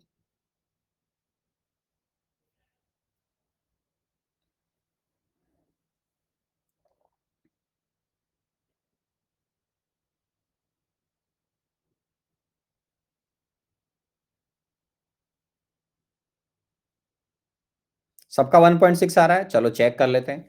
सबसे पहले बच्चों इसमें Cu का oxidation state 1.8x minus 2 is equal to 0 बोल देंगे, तो x हो जाएगा 2 डिवाइड बाय 1.8, ये बात भी सही है। तो अब इस सिचुएशन में आपको दिखेगा कि चेंज है वो कहां से कहां तक है, 2 माइनस 2 अपॉन 1.8 इनटू क्या करूं बच्चों जल्दी बताओ, into 1 mole this compound contains 1.8 moles, तो 1.8 इंटू 2 कितना हो गया 3.6 माइनस 2, मल्टीप्लाई और कैंसिल हो जाएगा, 1.6 आ रहा होगा बच्चों, 1.6 आ रहा होगा। तो एन फैक्टर क्या होता है बेसिकली, 1 मोल सब्सटेंस जितने भी मोल्स इलेक्ट्रॉन रिलीज या गेन करेगा वही उसका एन फैक्टर है। तो कोई बच्चा ऐसा पूछता है ना भाई 1 आ सकता है क्या, 2 आ सकता है, 3 आ सकता है, ये तो रैशनल फ्रैक्शनल वैल्यूज हो सकती हैं एन फैक्टर की। एन फैक्टर नेगेटिव नहीं आएगा, समझदार व्यक्ति हो, क्योंकि मास को मास से रिलेशन करने वाला फैक्टर है। तो एन फैक्टर फ्रैक्शनल, रैशनल या 1 2 3 4 होंगे। जीरो तो मतलब ही नहीं, सेंसलेस, सेंसलेस। तो इजी है ये। अब और दूसरा देखिए आराम से।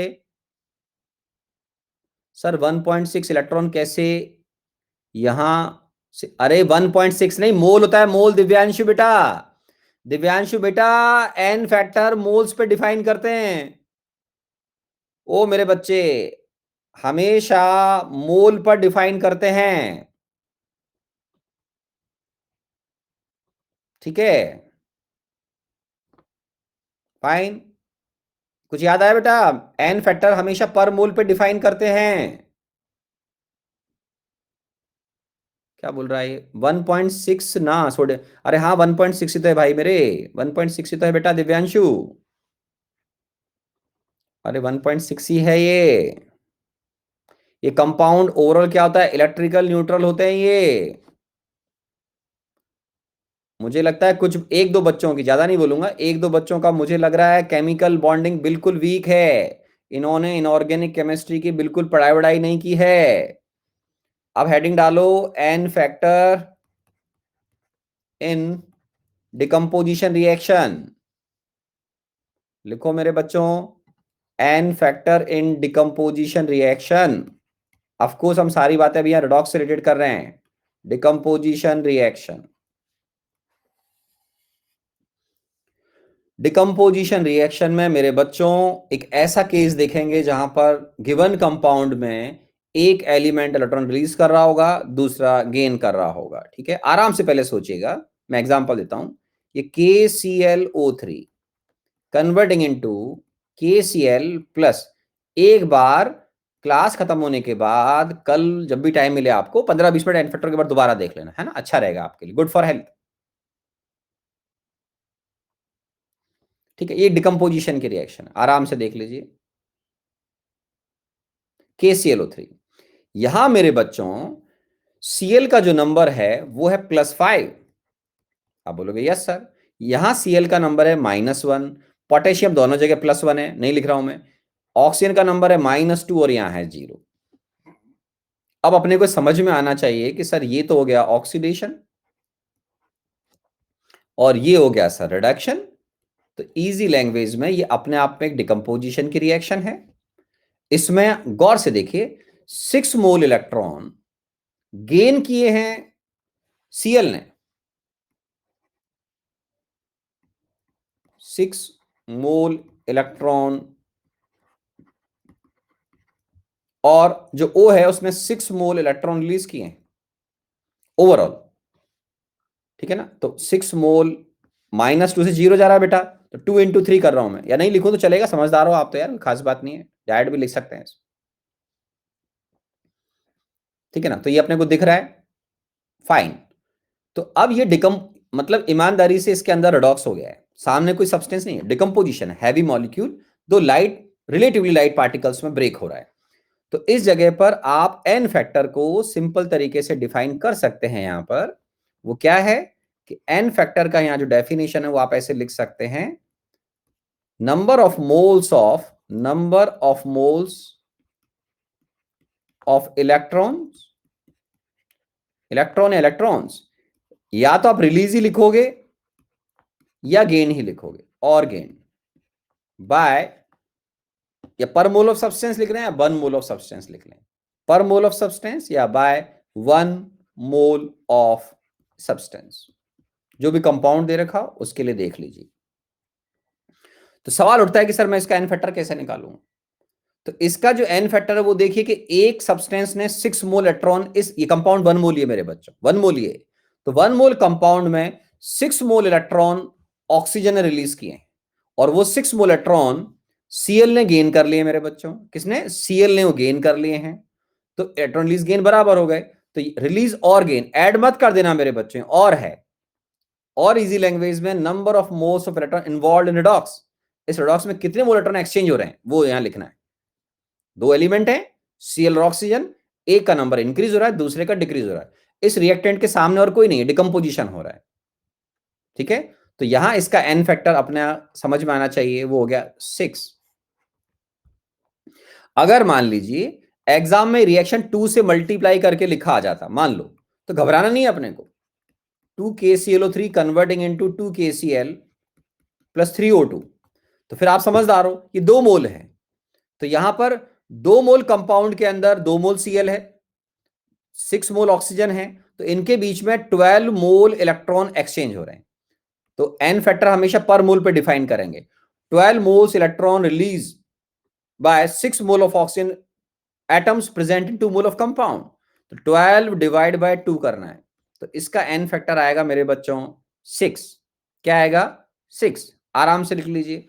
फिर मैं एक एग्जांपल और देता हूं आपको, ठीक है ना, उससे और क्लियर हो जाएगा। अगर वैसे तो क्लियर हो जाता, आसान है, बस रिलीज और गेन लिखना है। ये हमेशा ध्यान रखें, एन फैक्टर पर मोल पर डिफाइन करते हैं। किस पर डिफाइन करते हैं? पर मोल पर डिफाइन करते हैं। तो ये भी लिख लीजिए। एग्जाम्पल देता हूं आपको, दूसरा एक एग्जाम्पल, ये लिखिए आराम से। NH4 twice Cr2O7 converting into Cr2O3 plus nitrogen plus 4H2। आराम से रिएक्शन लिख लीजिए और ट्राई करिए अपने आप। नहीं आएगा तो कोई बात नहीं, ट्राई करिए कि इसका एन फैक्टर कैसे आएगा, कितना आएगा। आराम से सोचो, कोई दिक्कत नहीं है, नहीं आएगा तो मैं बताऊंगा। आराम से सोचिए, घबराने की जरूरत नहीं है। कोई आदमी सोचे यार मुझे कम समझ में आया, वेट करोगे समय के साथ सब सीख जाओगे, थोड़ा मेहनत करनी पड़ेगी आप। अब इसका आराम से सोचिए एन फैक्टर क्या आएगा।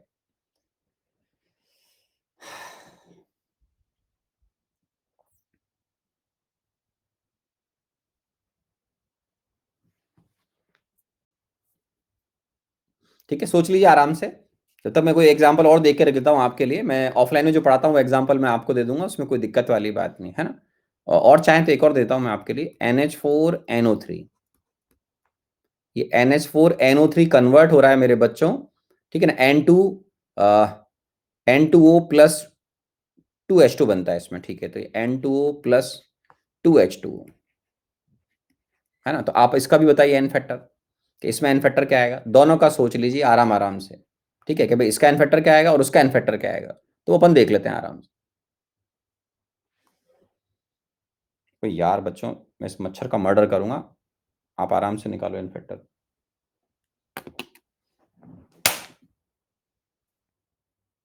यस, आयरन मैन से पंगा ले रहा था ये, मर गया बच्चों, मर्डर कर दिया इसका मैंने, मुझे अफसोस है। Once upon a time there was a mosquito.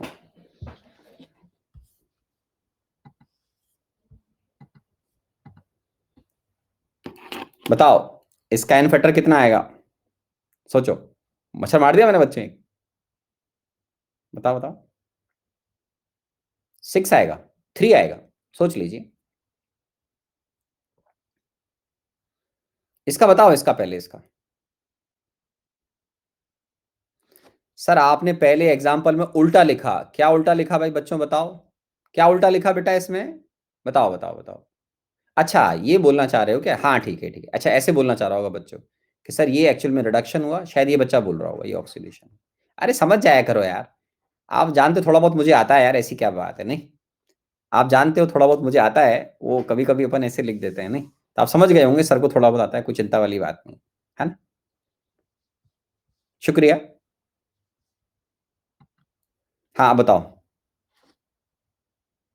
आवाज कट रही है? हैं, मेरी आवाज क्यों कट रही है बच्चों? बताओ इसमें एन फैक्टर कितना आएगा?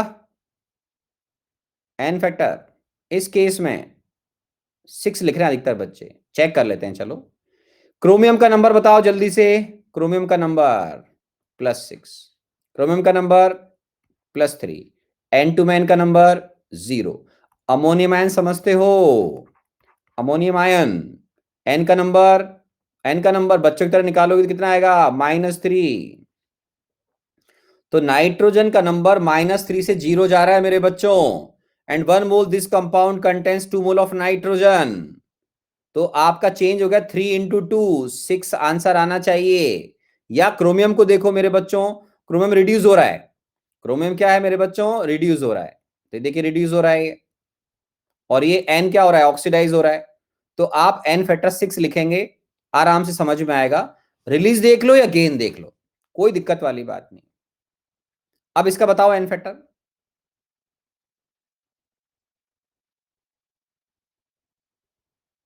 बताओ बताओ, जल्दी बताओ, जल्दी बताओ।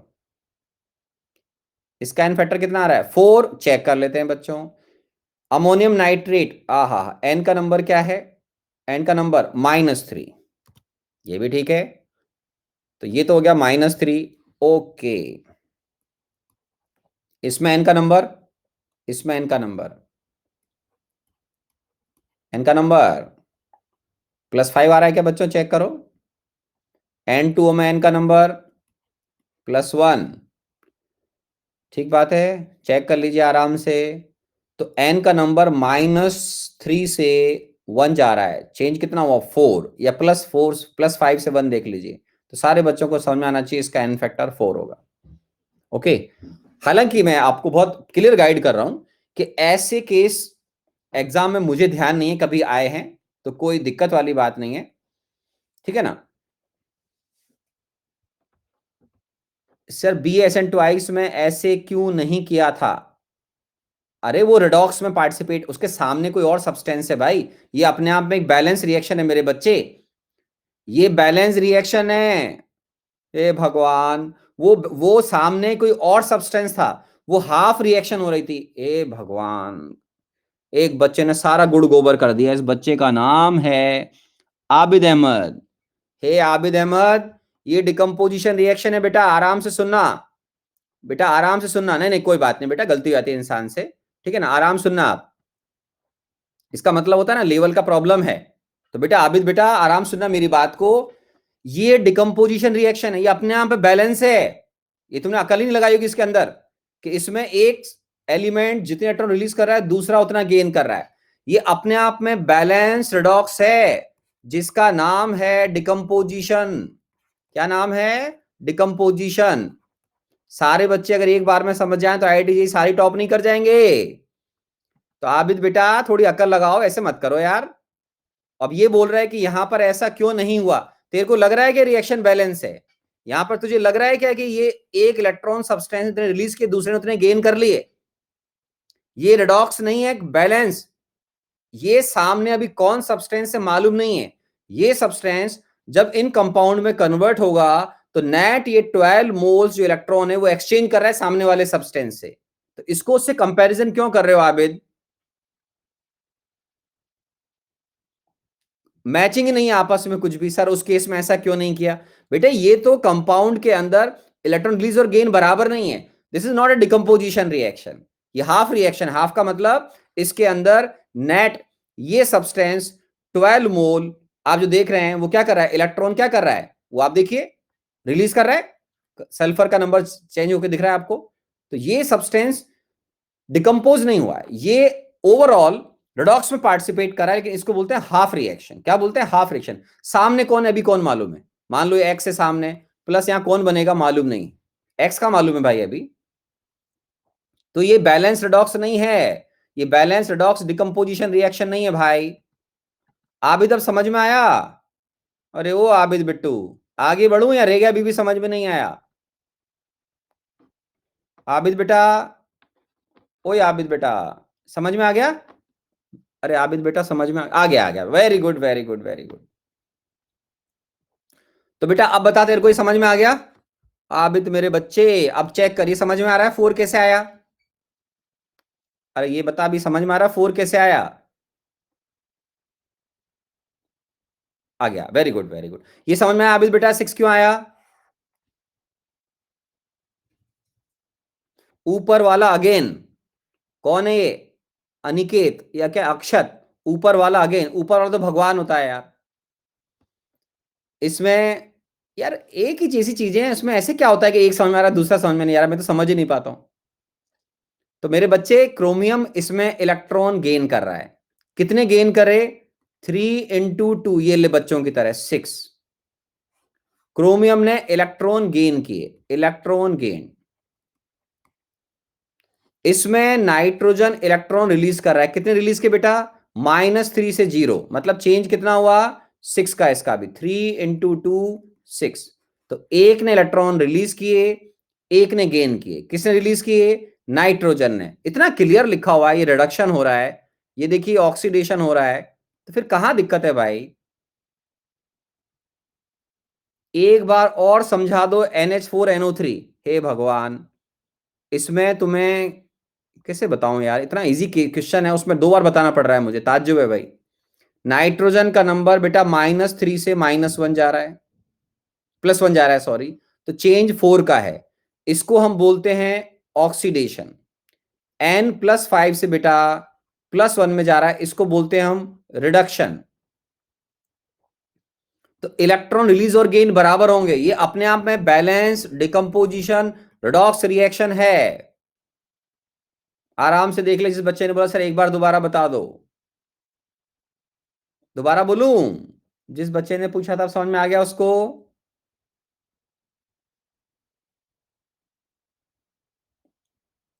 हो गया, very good very good very, Tiwari ji को समझ में आ गया, चलो बहुत अच्छी बात है।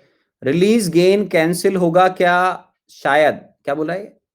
रिलीज गेन, अरे हाँ, ये रेडॉक्स है ना, एक ने इलेक्ट्रॉन रिलीज किए, दूसरे ने गेन कर लिए, बात खत्म हो गई, रेडॉक्स हो तो गई है। ये रेडॉक्स है तो सही, इसको बोलते हैं डिकम्पोजिशन रेडॉक्स रिएक्शन। अरे भगवान, टाइप्स ऑफ रिएक्शन भी पढ़ाई थी मैंने आपको, भूल गए शायद? ये बड़ा बेकार मामला है यार, अगर तुम पढ़ के नहीं आओ क्लास के अंदर तो you are wasting my time. मैंने टाइप्स ऑफ रिएक्शन पढ़ाई थी आपको, नहीं पढ़ाया था क्लास के अंदर? सारे बच्चे बताएं, टाइप्स ऑफ रेडॉक्स पढ़ाया था कि नहीं पढ़ाया था? अभी तो सेलेक्टेड लेक्चर हुए, उसमें तो ये हाल हो गया बेटा। रिवीजन करो बेटा। पेरेंट्स के साथ में क्यों मजाक कर रहे हो यार? पेरेंट्स नाराज हो जाएंगे, हमारा बिट्टू पढ़ता ही नहीं है। तो बिट्टू को पढ़ना पड़ेगा, टाइप्स ऑफ रेडॉक्स पढ़ाई थी मैंने। इसीलिए बोलता हूँ रेडॉक्स जैसे चैप्टर में छोटी क्लास के बच्चों को नहीं आना चाहिए, 8th 9th क्लास के बच्चों को मना करता हूँ बेटा। मैं तो देखो बहुत सिंसियरली बोलता हूँ, बहुत जिम्मेदारी से बोलता हूँ कि यार आपने अगर इनऑर्गेनिक भी नहीं पढ़ा है, इधर रिवीजन नहीं कर रहे हो, तो फिर कैसे काम चलेगा?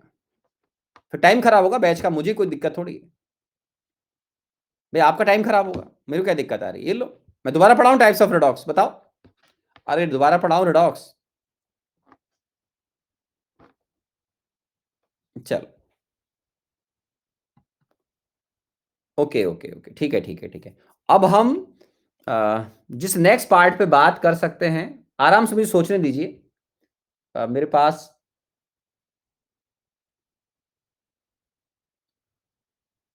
हाँ, डिफिकल्ट केस लेते हैं हम। पर डिफिकल्ट क्या लूं यार, आपसे तो यही सॉल्व नहीं हो रहा, डिफिकल्ट पढ़ाने का तो मन ही नहीं करता है फिर मेरा। मैं क्या डिफिकल्ट पढ़ाऊंगा आपको, ये तो मैं तो डिफिकल्ट नहीं मानता हूं इनको। इतना क्लियर लिखा हुआ है, इलेक्ट्रॉन रिलीज और गेन। आराम से देखो, इसमें क्या दिक्कत है? एक एलिमेंट गिवन कंपाउंड में ऑक्सीडाइज हो रहा है, दूसरा रिलीज हो रहा है। तो ये यही समझ में नहीं आ रहा कि इसमें एन फैक्टर 6 है, जबकि यहाँ लिखा हुआ मैंने मोल्स ऑफ इलेक्ट्रॉन रिलीज और गेन। तो यार अब क्या दिक्कत आ रही है इसमें?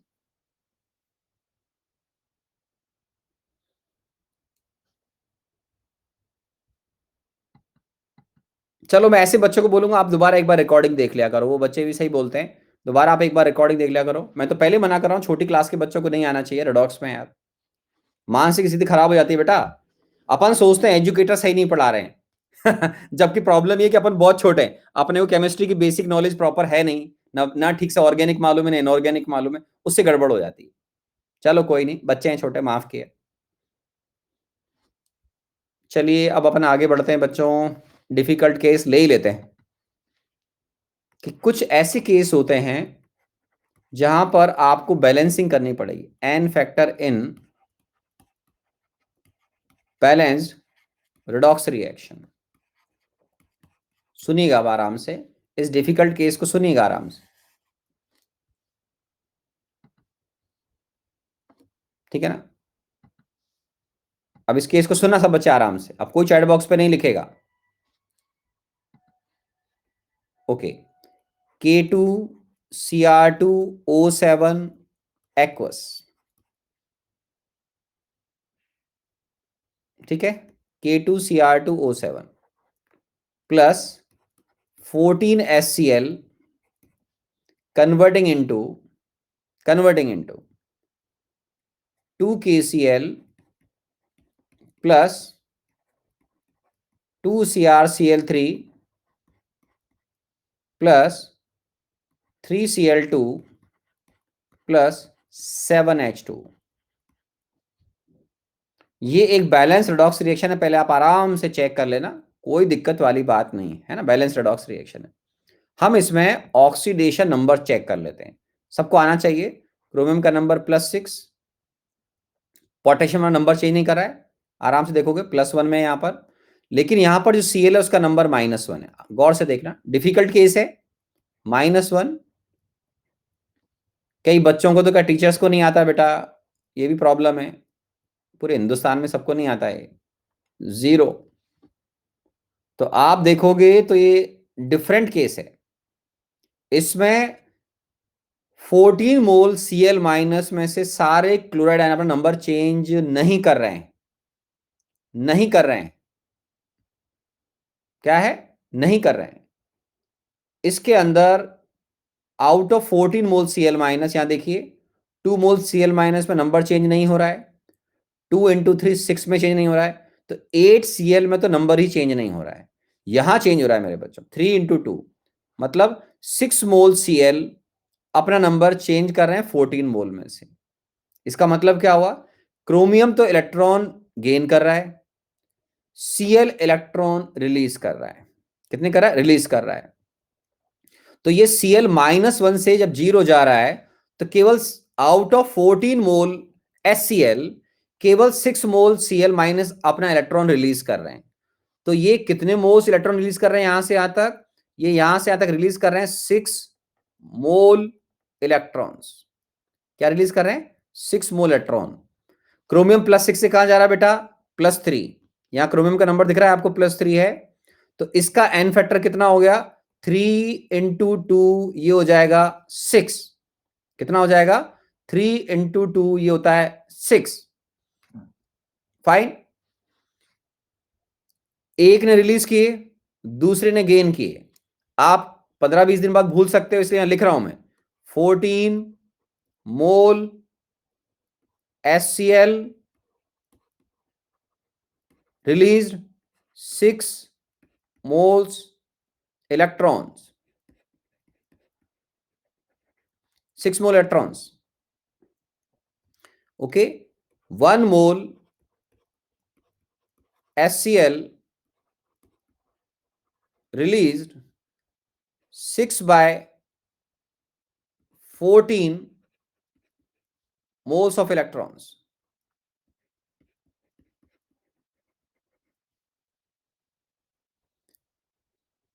फाइन, ये क्यों बच्चा क्या लिख रहा है, ललित कुमार पेपर है, कौन सा पेपर है भाई, क्या लिख रहा है बेटा ये, ललित बेटा क्या लिख रहे हो, पेपर है मतलब, अरे ललित क्या लिख रहा है, ये पेपर है, और ललित क्या लिखा है बेटा,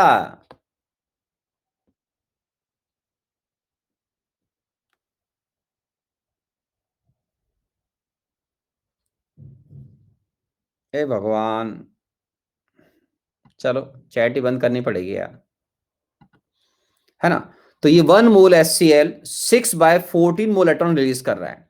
आप जानते हैं एन फैक्टर पर मोल पर डिसाइड होता है, तो इसका एन फैक्टर होगा मेरे बच्चों यहां पर 6/14। क्या होगा, 6/14। हमेशा ध्यान रखना है, एन फैक्टर पर मोल पे निकाला जाता है, किस पे निकाला जाता है, पर मोल पर कैलकुलेट किया जाता है। तो ये एक बैलेंस रेडॉक्स है जिसके अंदर Cl, सारे Cl का ऑक्सीडेशन नहीं हो रहा है। जो बच्चे समझने की ट्राई कर रहे हैं उनको समझ में आ गया होगा 6/14 क्यों आया है, तो उनका 6/14 क्यों आया तो उनको समझ में आना चाहिए। डिफिकल्ट केस है, ऑफकोर्स थोड़ा सा चेक करना पड़ रहा है कि हाँ सर यहाँ नंबर चेंज नहीं हो रहा है, यहाँ पोटेशियम का नंबर चेंज नहीं हो रहा है, पोटेशियम का पूरी रिएक्शन नंबर चेंज नहीं हो रहा है, ठीक है।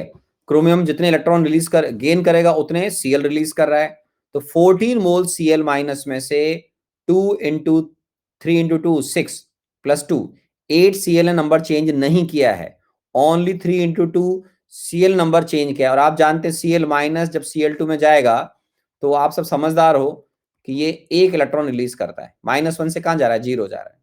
तो आपको दिख रहा है कि 6 मोल इलेक्ट्रॉन रिलीज कर रहा है, और वो गेन कौन कर रहा है, K2Cr27। तो बैलेंस रेडॉक्स है। तो अगर मैं आपसे पूछूं कि इस केस में इक्विवेलेंट वेट ऑफ K2Cr2O7 क्या आएगा, तो सारे बच्चों को समझ में आएगा, molar mass of K2Cr2O7 divide by 6।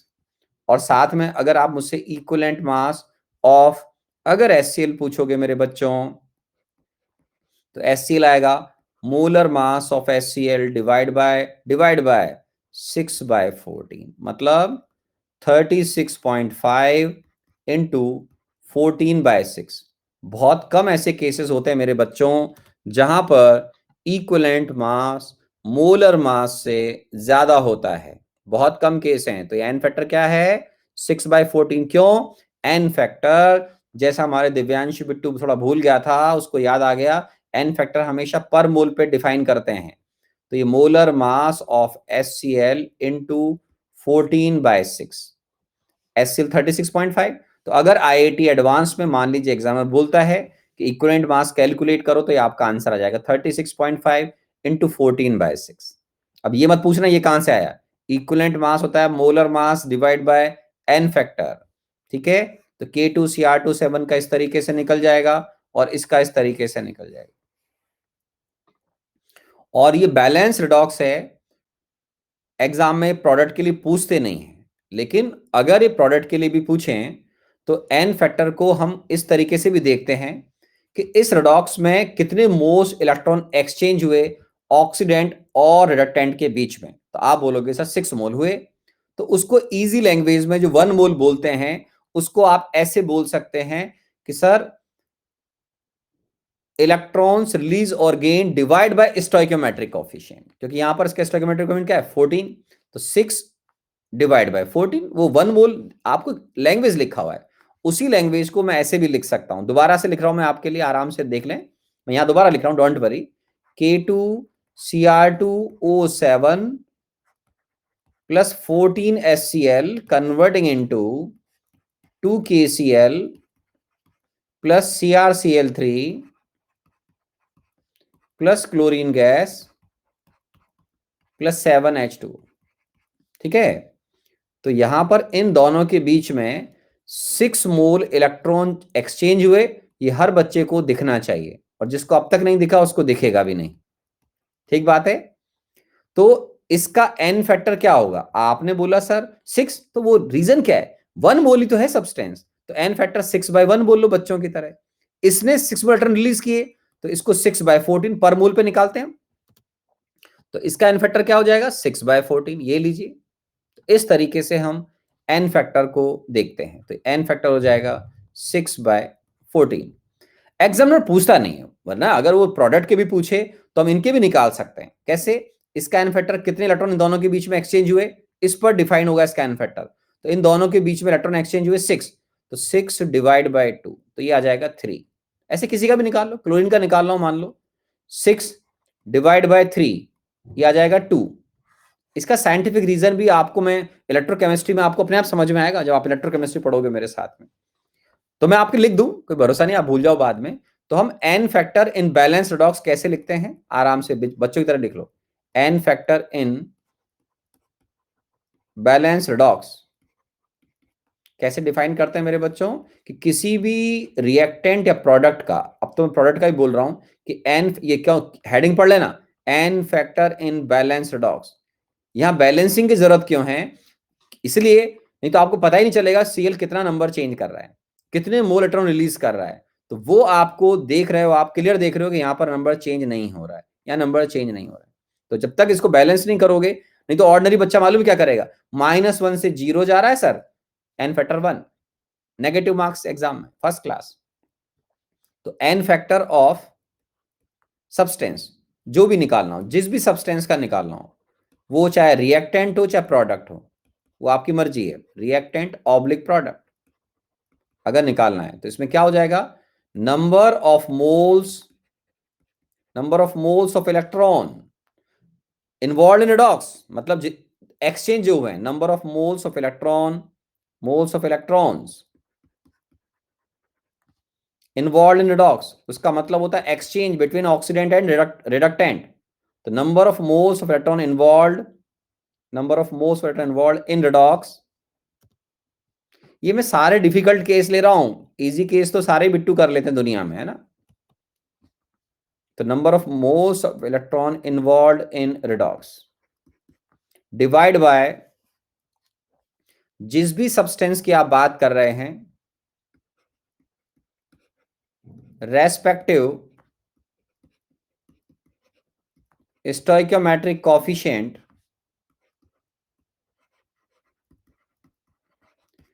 Respective stoichiometric coefficient of substance, जो भी है, अब ये रिएक्टेंट है तो रिएक्टेंट के लिए निकालिए, देखिए 6/1, ये 6/14, ये 6/2, इलेक्ट्रॉन एक्सचेंज इन दोनों के बीच में होगा, ये तो प्रोडक्ट है बेचारे।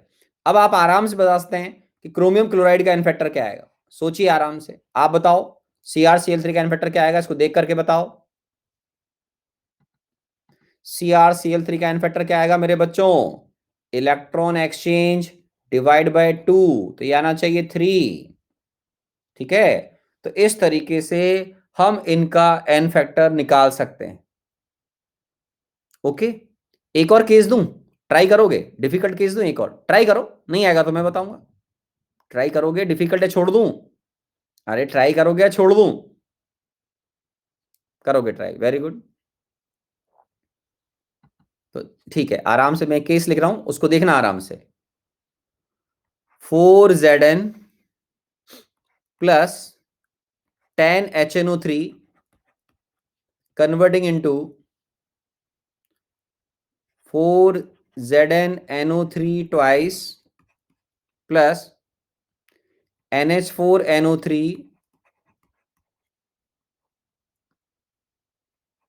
NH4NO3 प्लस 3H2, ये रिएक्शन पूरा बैलेंस, ठीक है ना? बताओ, अब इसको आराम से इनके एन फैक्टर निकाल निकाल के बताओ मेरे को, अपने आप निकालो इसमें।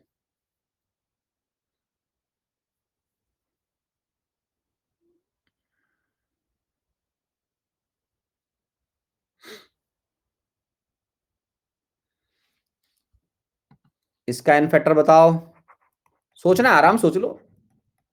प्रोडक्ट का भी पूछ सकता हूं मैं आपसे, इसका पूछ लिया मैंने, चलो बताओ, या इसका पूछ लिया मैंने, हटाओ, मेरी मर्जी।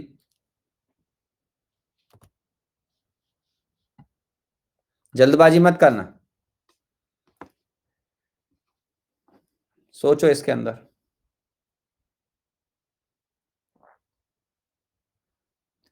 इस बैलेंस रिएक्शन में ये आपको देखना आना चाहिए कि इनके बीच में कितने इलेक्ट्रॉन एक्सचेंज हो रहे हैं। कोई पोल वोल नहीं कराऊंगा इसमें, प्रॉब्लम सॉल्व करो। इन दोनों के बीच में कितने मोल इलेक्ट्रॉन एक्सचेंज हो रहे हैं, अभी तक नहीं दिखा? हे भगवान, 8 एक्सचेंज हो रहे हैं, एक बोल रहा 6 हो रहे हैं, एक बोला 2 बोल रहे हैं, बहुत बढ़िया बेटा। अभी तक इनको ये नहीं पता लगा कितने इलेक्ट्रॉन एक्सचेंज हो रहे हैं, देखो आप, ताज्जुब वाली बात है। अरे उसके लिए जिंक का नंबर देख लो ना यार, जिंक का नंबर 0 से कहाँ जा रहा है, +2। इसमें नाइट्रेट में एन का नंबर क्या है, +5। यहाँ भी नंबर क्या है, +5, तो चेंज नहीं हो रहा है। यहाँ भी +5, लेकिन यहाँ पर नंबर देखो, अमोनियम आयन में एन का नंबर बताओ। अमोनियम आयन में एन का नंबर -3, शाबाश, वेरी गुड। तो अब सारे बच्चे आराम से देखेंगे। अरे एक का ढंग से देखोगे दूसरे का दिख जाता है, कैसे, देखो आराम से। जिंक 0 से +2 में जा रहा है, ऑक्सीडेशन है मेरे बच्चों, ऑक्सीडेशन है। 0 से कहा जा रहा है, +2, तो चेंज कितने का हुआ, 2 का। 1 mole zinc release 2 moles of electron, तो 2 × 4 कितना हो गया, ये 8, 8 हो गया। HNO3 में से आराम से देखना, 10 मोल HNO3, यहां लिख रहा हूं मैं आपके लिए, बच्चों की तरह बिल्कुल, इससे ज्यादा लेवल में गिरा नहीं सकता। 10 मोल HNO3, ठीक है ना, रिसीव कर रहे हैं, गेन कर रहे हैं, बताओ, गेन कितने मोल्स इलेक्ट्रॉन गेन कर रहे हैं आप बताओ। Very good, gain 8 mole of electrons, very good. जिनको नहीं दिख रहा हो वैसे देखेंगे, सामने देखना, जिनको नहीं दिख रहा हो बेटे, 10 मोल नाइट्रेट आयन में से 4 × 2, 8 मोल नाइट्रेट आयन में, तो नंबर चेंज ही नहीं हो रहा है, इसमें भी चेंज नहीं हो रहा है, केवल और केवल अमोनियम आयन में नाइट्रोजन का नंबर चेंज हो रहा है। मतलब 10 मोल एन में से 9 मोल एन का नंबर चेंज नहीं हो रहा है। केवल एक मोल जो n है वो +5 से कहां जा रहा है मेरे बच्चों, कहां जा रहा है ये देखो आराम से, -3 में जा रहा है। क्या बोलते हैं इसको, रिडक्शन। क्या बोलते हैं, रिडक्शन। और जिंक किस में जा रहा है मेरे बच्चों, जल्दी बताओ। अरे जिंक किस में जा रहा है, 0 से +2 में, इसको क्या बोलते हैं, ऑक्सीडेशन। Very good. तो अब आप मुझे बताओ कि 10 मोल HNO3 अगर 10 मोल इलेक्ट्रॉन 8 मोल इलेक्ट्रॉन गेन करेगा तो 1 मोल कितना करेगा, जल्दी बताओ। 1 मोल HNO3 गेन या रिसीव्ड 8/10 मोल्स ऑफ इलेक्ट्रॉन्स। तो इन दोनों के बीच में कितने मोल इलेक्ट्रॉन एक्सचेंज हुए, इन दोनों के बीच में कितने मोल इलेक्ट्रॉन एक्सचेंज हुए। तो आप बच्चों की तरह कैसे भी कर लो, अब जाओ जैसा आपको अच्छा लगता हो, कहीं से कहीं तक कोई दिक्कत नहीं। तो एन फैक्टर ये जो लिखा है अभी कंप्लीट नहीं करा है मैंने, ये एन फैक्टर भी कंप्लीट करूंगा बच्चों। ये एन बताया, एन का मतलब एन फैक्टर नहीं है, यहाँ पर इलेक्ट्रॉन्स बोले मैंने अभी, है ना, अभी एन फैक्टर निकालना सिखा रहा हूं, जल्दबाजी मत करना। इसने कुल मिला के 8 मोल्स इलेक्ट्रॉन रिलीज कर दिए। किसने, वो एन से कंफ्यूजन हो जाएगा, एन फैक्टर नहीं है वो, ये एन अब बताऊंगा मैं आपको। तो इन दोनों के बीच में पहले तो ये बताओ कितने इलेक्ट्रॉन्स एक्सचेंज हुए। तो आप बोलोगे सर 8 मोल इलेक्ट्रॉन एक्सचेंज हुए, वेरी गुड। अब एन फैक्टर निकालेंगे हम। एन फैक्टर कैसे निकलेंगे बताओ। या तो आपको डायरेक्ट दिख रहा है 0 से +2 जा रहा है, लेकिन फिर भी बैलेंस में जल्दबाजी नहीं करनी चाहिए। 8 मोल electrons release divide by coefficient 4, इसका एन फैक्टर आएगा 2। इसका एन फैक्टर बताओ, आराम से सोचो, आपने खुद ने निकाल लिया है, हिंट दे रहा हूं, आपने खुद ने इसका एन फैक्टर निकाल लिया है। 8/10 electron exchange 8 divide by 10, very good. अब मान लो बच्चों मैं अगर आपसे इसका एन फैक्टर पूछ लूं तो जल्दी बताओ, इसका एन फैक्टर क्या आएगा, 8 डिवाइड बाय 4 2 आएगा। इसका एन फैक्टर, इसका एन फैक्टर 8, इसका एन फैक्टर, इसका एन फैक्टर 8/3, तो 8/3 आएगा। ओके। और वैसे क्योंकि बैलेंस रिडॉक्स है, आपको क्लियर दिख रहा है, हर बच्चा बोलेगा यस सर। तो आपने कॉन्सेप्ट भी सीखा हुआ है मेरे बच्चों, याद दिलाओ। नंबर ऑफ इक्विवेलेंट्स किसी भी सब्सटेंस के किसके बराबर होते हैं, आप बताओ। Number of moles into n factor होता है। सारे बच्चों को अगर याद आ जाएगा तो अच्छा लगेगा मेरे को, सारे बच्चों को अगर याद आ जाए तो बड़ा अच्छा होगा। याद आ रहा है क्या, आ रहा है, आ रहा है, वेरी गुड वेरी गुड। तो अब मुझे बताओ कि इस रिएक्शन के अंदर जिंक के कितने इक्विवेलेंट्स पार्टिसिपेट कर रहे हैं, आप बताओ। मैं यहां लिख रहा हूं ब्लू कलर में, सोचो। 4 moles into n factor 2, moles into 8।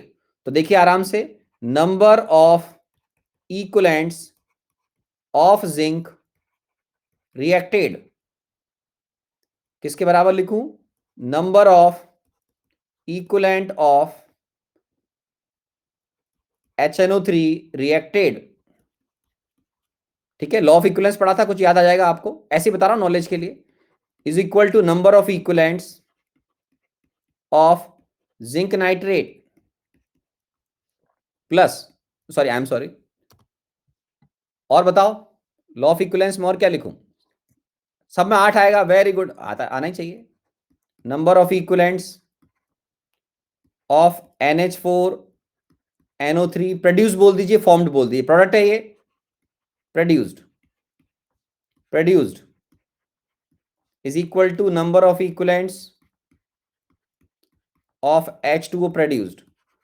सब किसके बराबर है, सबका मालिक एक है, यहां पर सबके इक्विवेलेंट्स कितने पार्टिसिपेट करें जल्दी बताओ, 8, वेरी गुड, शाबाश बिट्टू शाबाश, very good very good very good very good very good very good very good.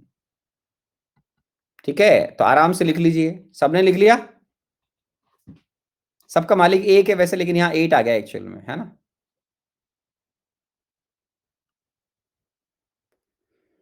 चलो अब हम निकालेंगे n factor in disproportionation reaction.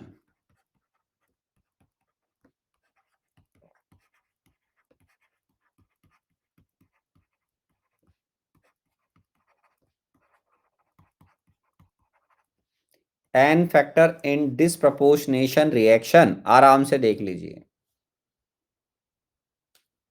ठीक है, अब इसके अंदर देखो मेरे बच्चों, n factor in disproportionation reaction. Disproportionation क्या था बताया था, एक का ऑक्सीडेशन उसका रिडक्शन होगा, ठीक है ना भाई। जिसको नहीं पढ़ना हो वो क्लास छोड़ के चला जाना, बाद में रिकॉर्डिंग देख लेना, ठीक है ना। कोई मुझे उस बच्चे से कोई शिकायत नहीं है।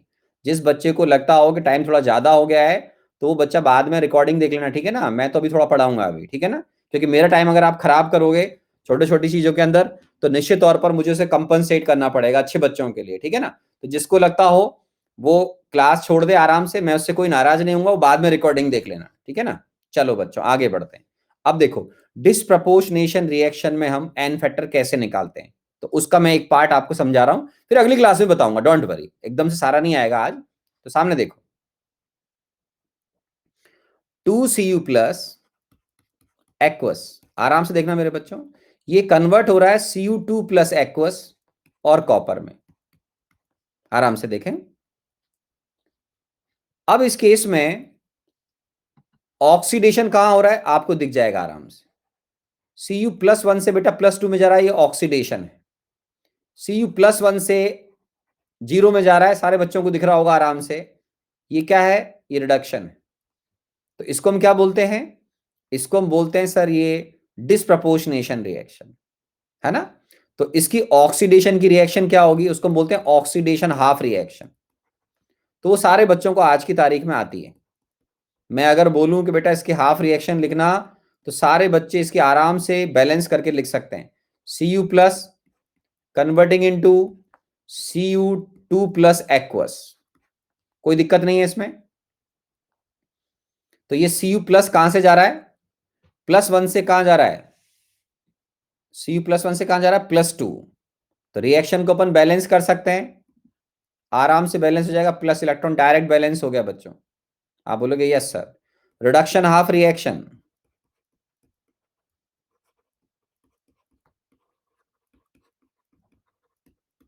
वो भी आपको आराम से आ जाएगी, बहुत इजी केस है।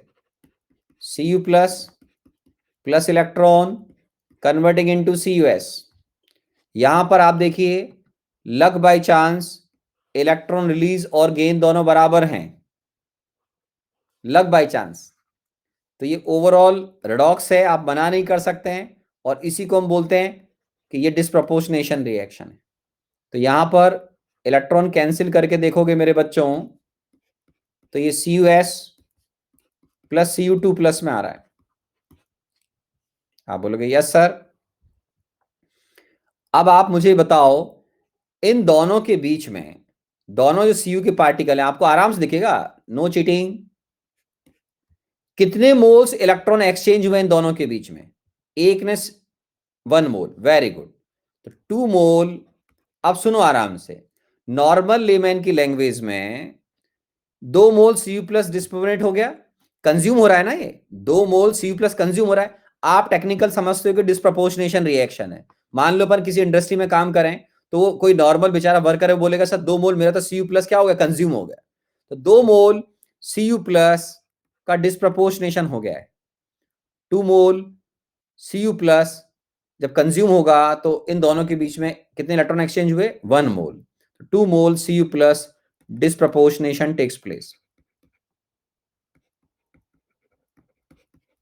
Disproportionation takes place by exchange of, आराम से लिख लो, 1-2 महीने बाद भूल जाओगे तो काम आएगा, place exchange by exchange 1 mole of electron, 1 mole of electron. तो डिस्प्रपोर्शनेशन तो आप समझते हो ना मेरे बच्चों, डिस्प्रपोर्शनेशन तो आप समझते हो ना। अगर मैं ऐसा बोलूं कि 2 मोल Cu प्लस मेरा रिएक्टेंट तो कंज्यूम हो गया, तो 1 मोल, आप जानते हैं एन फैक्टर हम किस पर डिफाइन करते हैं, पर मोल पर डिफाइन करते हैं। तो अब आप आराम से बताओ, तो मैं इसको अगली लाइन में लिख रहा हूं, आप इसको लिख लीजिए, पहले लिख लो मेरे बच्चों, लिख लो मेरे प्यारे बच्चों, लिख लिया, ओके। तो आगे लिखो 1 मोल Cu plus disproportionation takes place by exchange of half mole of electrons, ठीक है। तो इस रिएक्शन के अंदर n factor of Cu plus आपका 1 आएगा। 1 नहीं, सॉरी सॉरी सॉरी, क्या आएगा, हाफ आएगा। मतलब मैं अगर आपसे इस डिसप्रपोर्शनेशन रिएक्शन में Cu प्लस का अगर इक्विवेलेंट मास पूछूंगा तो आप बोलेंगे molar mass of Cu plus divide by n factor. आप बोलोगे यस सर, ठीक है, n फैक्टर। तो ये क्या आएगा मेरे बच्चों, तो आप बोलोगे सर ये आना चाहिए, क्या सोचो आप, तो आप बोलोगे सर ये आएगा 63.5 डिवाइड बाय हाफ, मतलब 63.5 इंटू 2 ग्राम। ये आपका IIT जेईई में अगर क्वेश्चन आ गया मेंस एडवांस में तो आपका सही हो जाएगा, सही हो जाएगा मेरे बच्चों, ठीक है। तो ये एक डिसप्रपोर्शनेशन रिएक्शन का मैंने एग्जांपल दिया। अब इसको हम एक फॉर्मूले की फॉर्म में भी कन्वर्ट कर सकते हैं। किसमें कन्वर्ट कर सकते हैं, एक फॉर्मूले की फॉर्म में भी हम इसको कन्वर्ट कर सकते हैं, ठीक है ना। मैं बताता हूं आपको आराम आराम से। अरे मेरे बाद क्लास तो नहीं है, मेरे बाद किसी सर की क्लास तो नहीं है ना, अरे मेरे बाद किसी सर की क्लास तो नहीं है, नहीं तो बंद करूं फिर क्लास, नहीं, ओके, 5 मिनट और बस, है ना, 5 मिनट। 5 आवर्स हो गए, किसको हो गए, और मेरे बच्चा यार, किसी बच्चे को बेचारे को 5 घंटे हो गए, क्या करूं फिर, बंद कर दूं। डिनर करना है मेरे बच्चे, अक्षत को डिनर करना है भाई। अरे यार, तो फिर तो 5 मिनट तो देखो पढ़ना पड़ेगा, या तो फिर अगली क्लास में पढ़ें फिर, या तो फिर अगली क्लास में पढ़ेंगे अपन, अगली क्लास में पढ़ लें। अरे चलो चलो अगली क्लास में पढ़ लेना, अगर ऐसा लग रहा हो कि कोई दिक्कत है तो। अभी चलो तो देख लो आराम से, अब जल्दी बताओ। हाँ, टुडे, नो सर, पढ़ा दो, मेजोरिटी ज्यादा पढ़ाने वालों की आ रही है। चलो ठीक है, तो आराम से सुनिएगा, आराम सुनिएगा। मान लीजिए कोई सब्सटेंस M है, पता नहीं कौन है, भगवान जाने, ओके, तो वो ऑक्सीडाइज भी हो रहा है और रिड्यूस भी हो रहा है, मान लेते हैं। अब ये कौन है मालूम नहीं है, M हमारा सब्सटेंस है,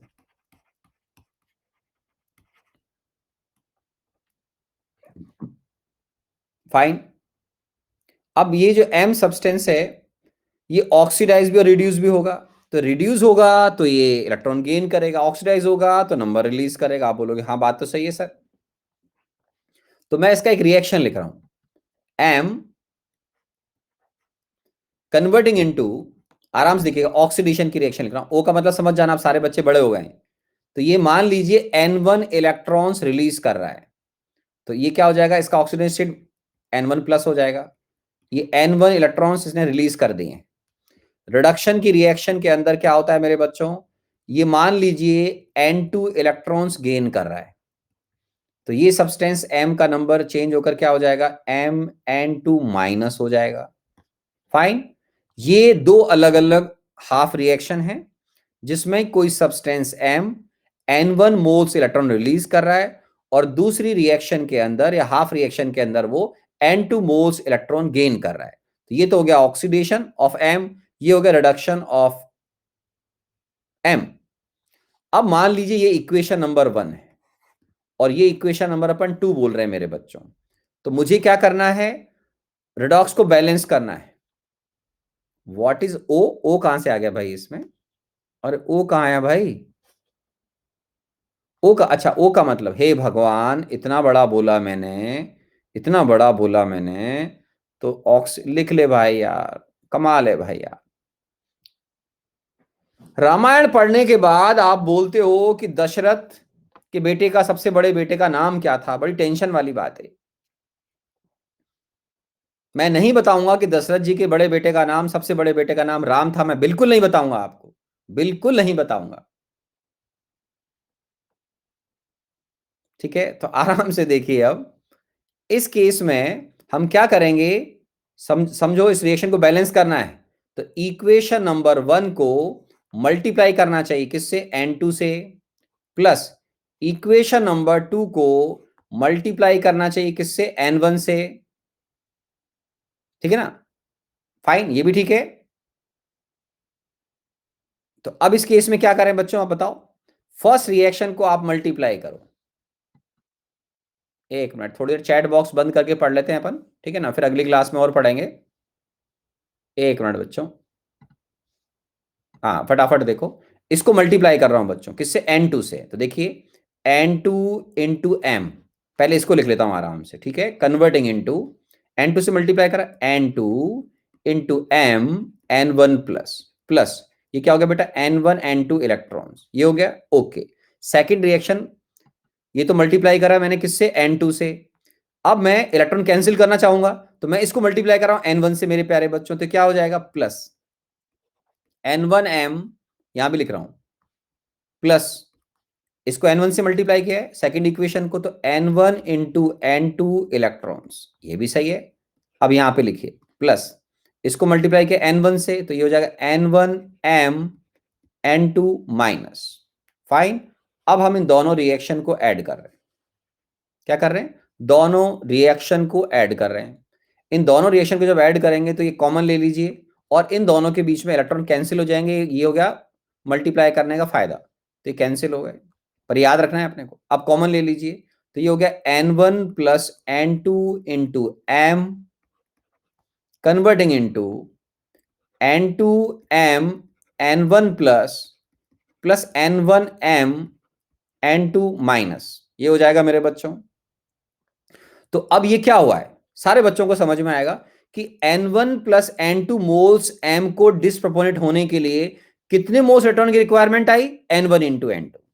तो n1 इंटू n2 मोल्स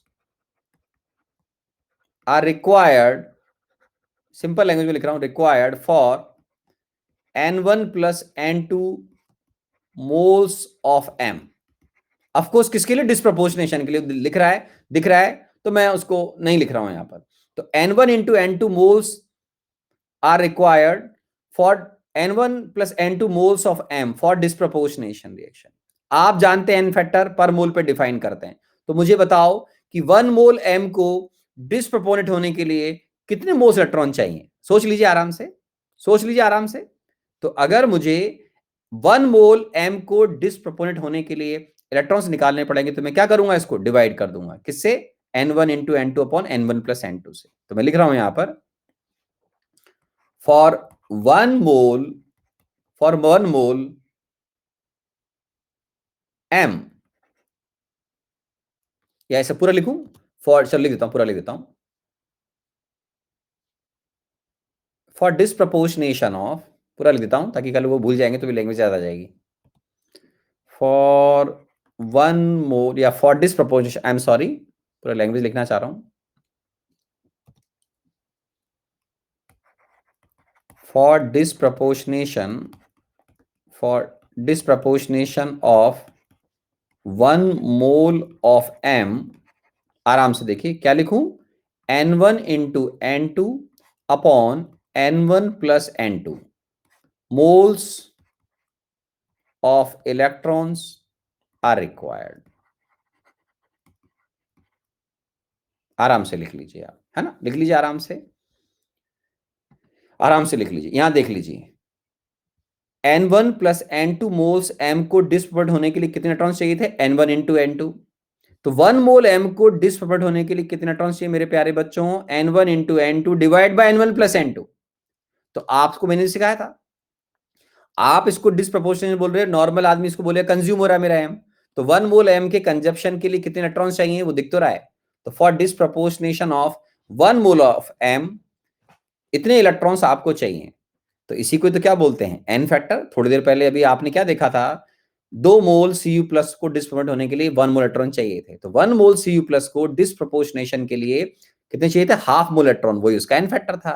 तो आज के बाद सारे बच्चे ध्यान रखेंगे कि डिस्प्रोपोर्शनेशन रिएक्शन में यहां पर जो एन फैक्टर है, एन फैक्टर ऑफ m, वो क्या हो गया, n1 into n2 upon n1 plus n2। इस फॉर्मूले को मैं नेक्स्ट क्लास में आपको यूज भी और करवा दूंगा, घबराए नहीं, केवल आप तो हल्का सा पढ़ के आइएगा। इसमें n1 क्या है बच्चों, n1 n2 अपने हिसाब से अपन इलेक्ट्रॉन्स के बारे में बता रहा हूं मैं आपको। देखो बैलेंस हाफ रिएक्शन है, ये बैलेंस हाफ रिएक्शन हो गई ऑक्सीडेशन की, बैलेंस हाफ रिएक्शन हो गई रिडक्शन की। तो N1 क्या है बेसिकली? तो N1 है ये पूरी बैलेंस रिएक्शन है, तो इलेक्ट्रॉन्स रिलीज, तो यहां लिख रहा हूं मैं number of moles of electrons release, ठीक है ना। वो बैलेंस हाफ रिएक्शन की बात कर रहा हूं ना, ठीक है। तो number of moles of electron release, और ये क्या हो जाएगा दूसरा बेटा, number of moles of electron gain. Of course ये दो अलग अलग बैलेंस हाफ रिएक्शन की बात कर रहा हूं। आप चाहे तो मैं लिखता हूं number of moles of electron release in balanced oxidation reaction या ऑक्सीडेशन हाफ रिएक्शन,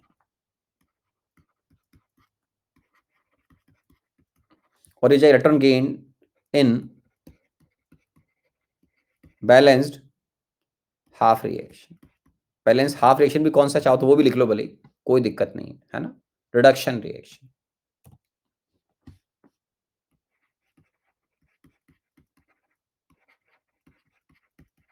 बस। तो ये हमारे लिए आज की जो हम बात करना चाह रहे थे आपके साथ में वो ये थी मेरे बच्चों, कि आपको एक फॉर्मूला याद हो जाना चाहिए, बन जाना चाहिए। तो आप इसका एक हल्का सा रिवीजन करना मेरे प्यारे बच्चों, ठीक है।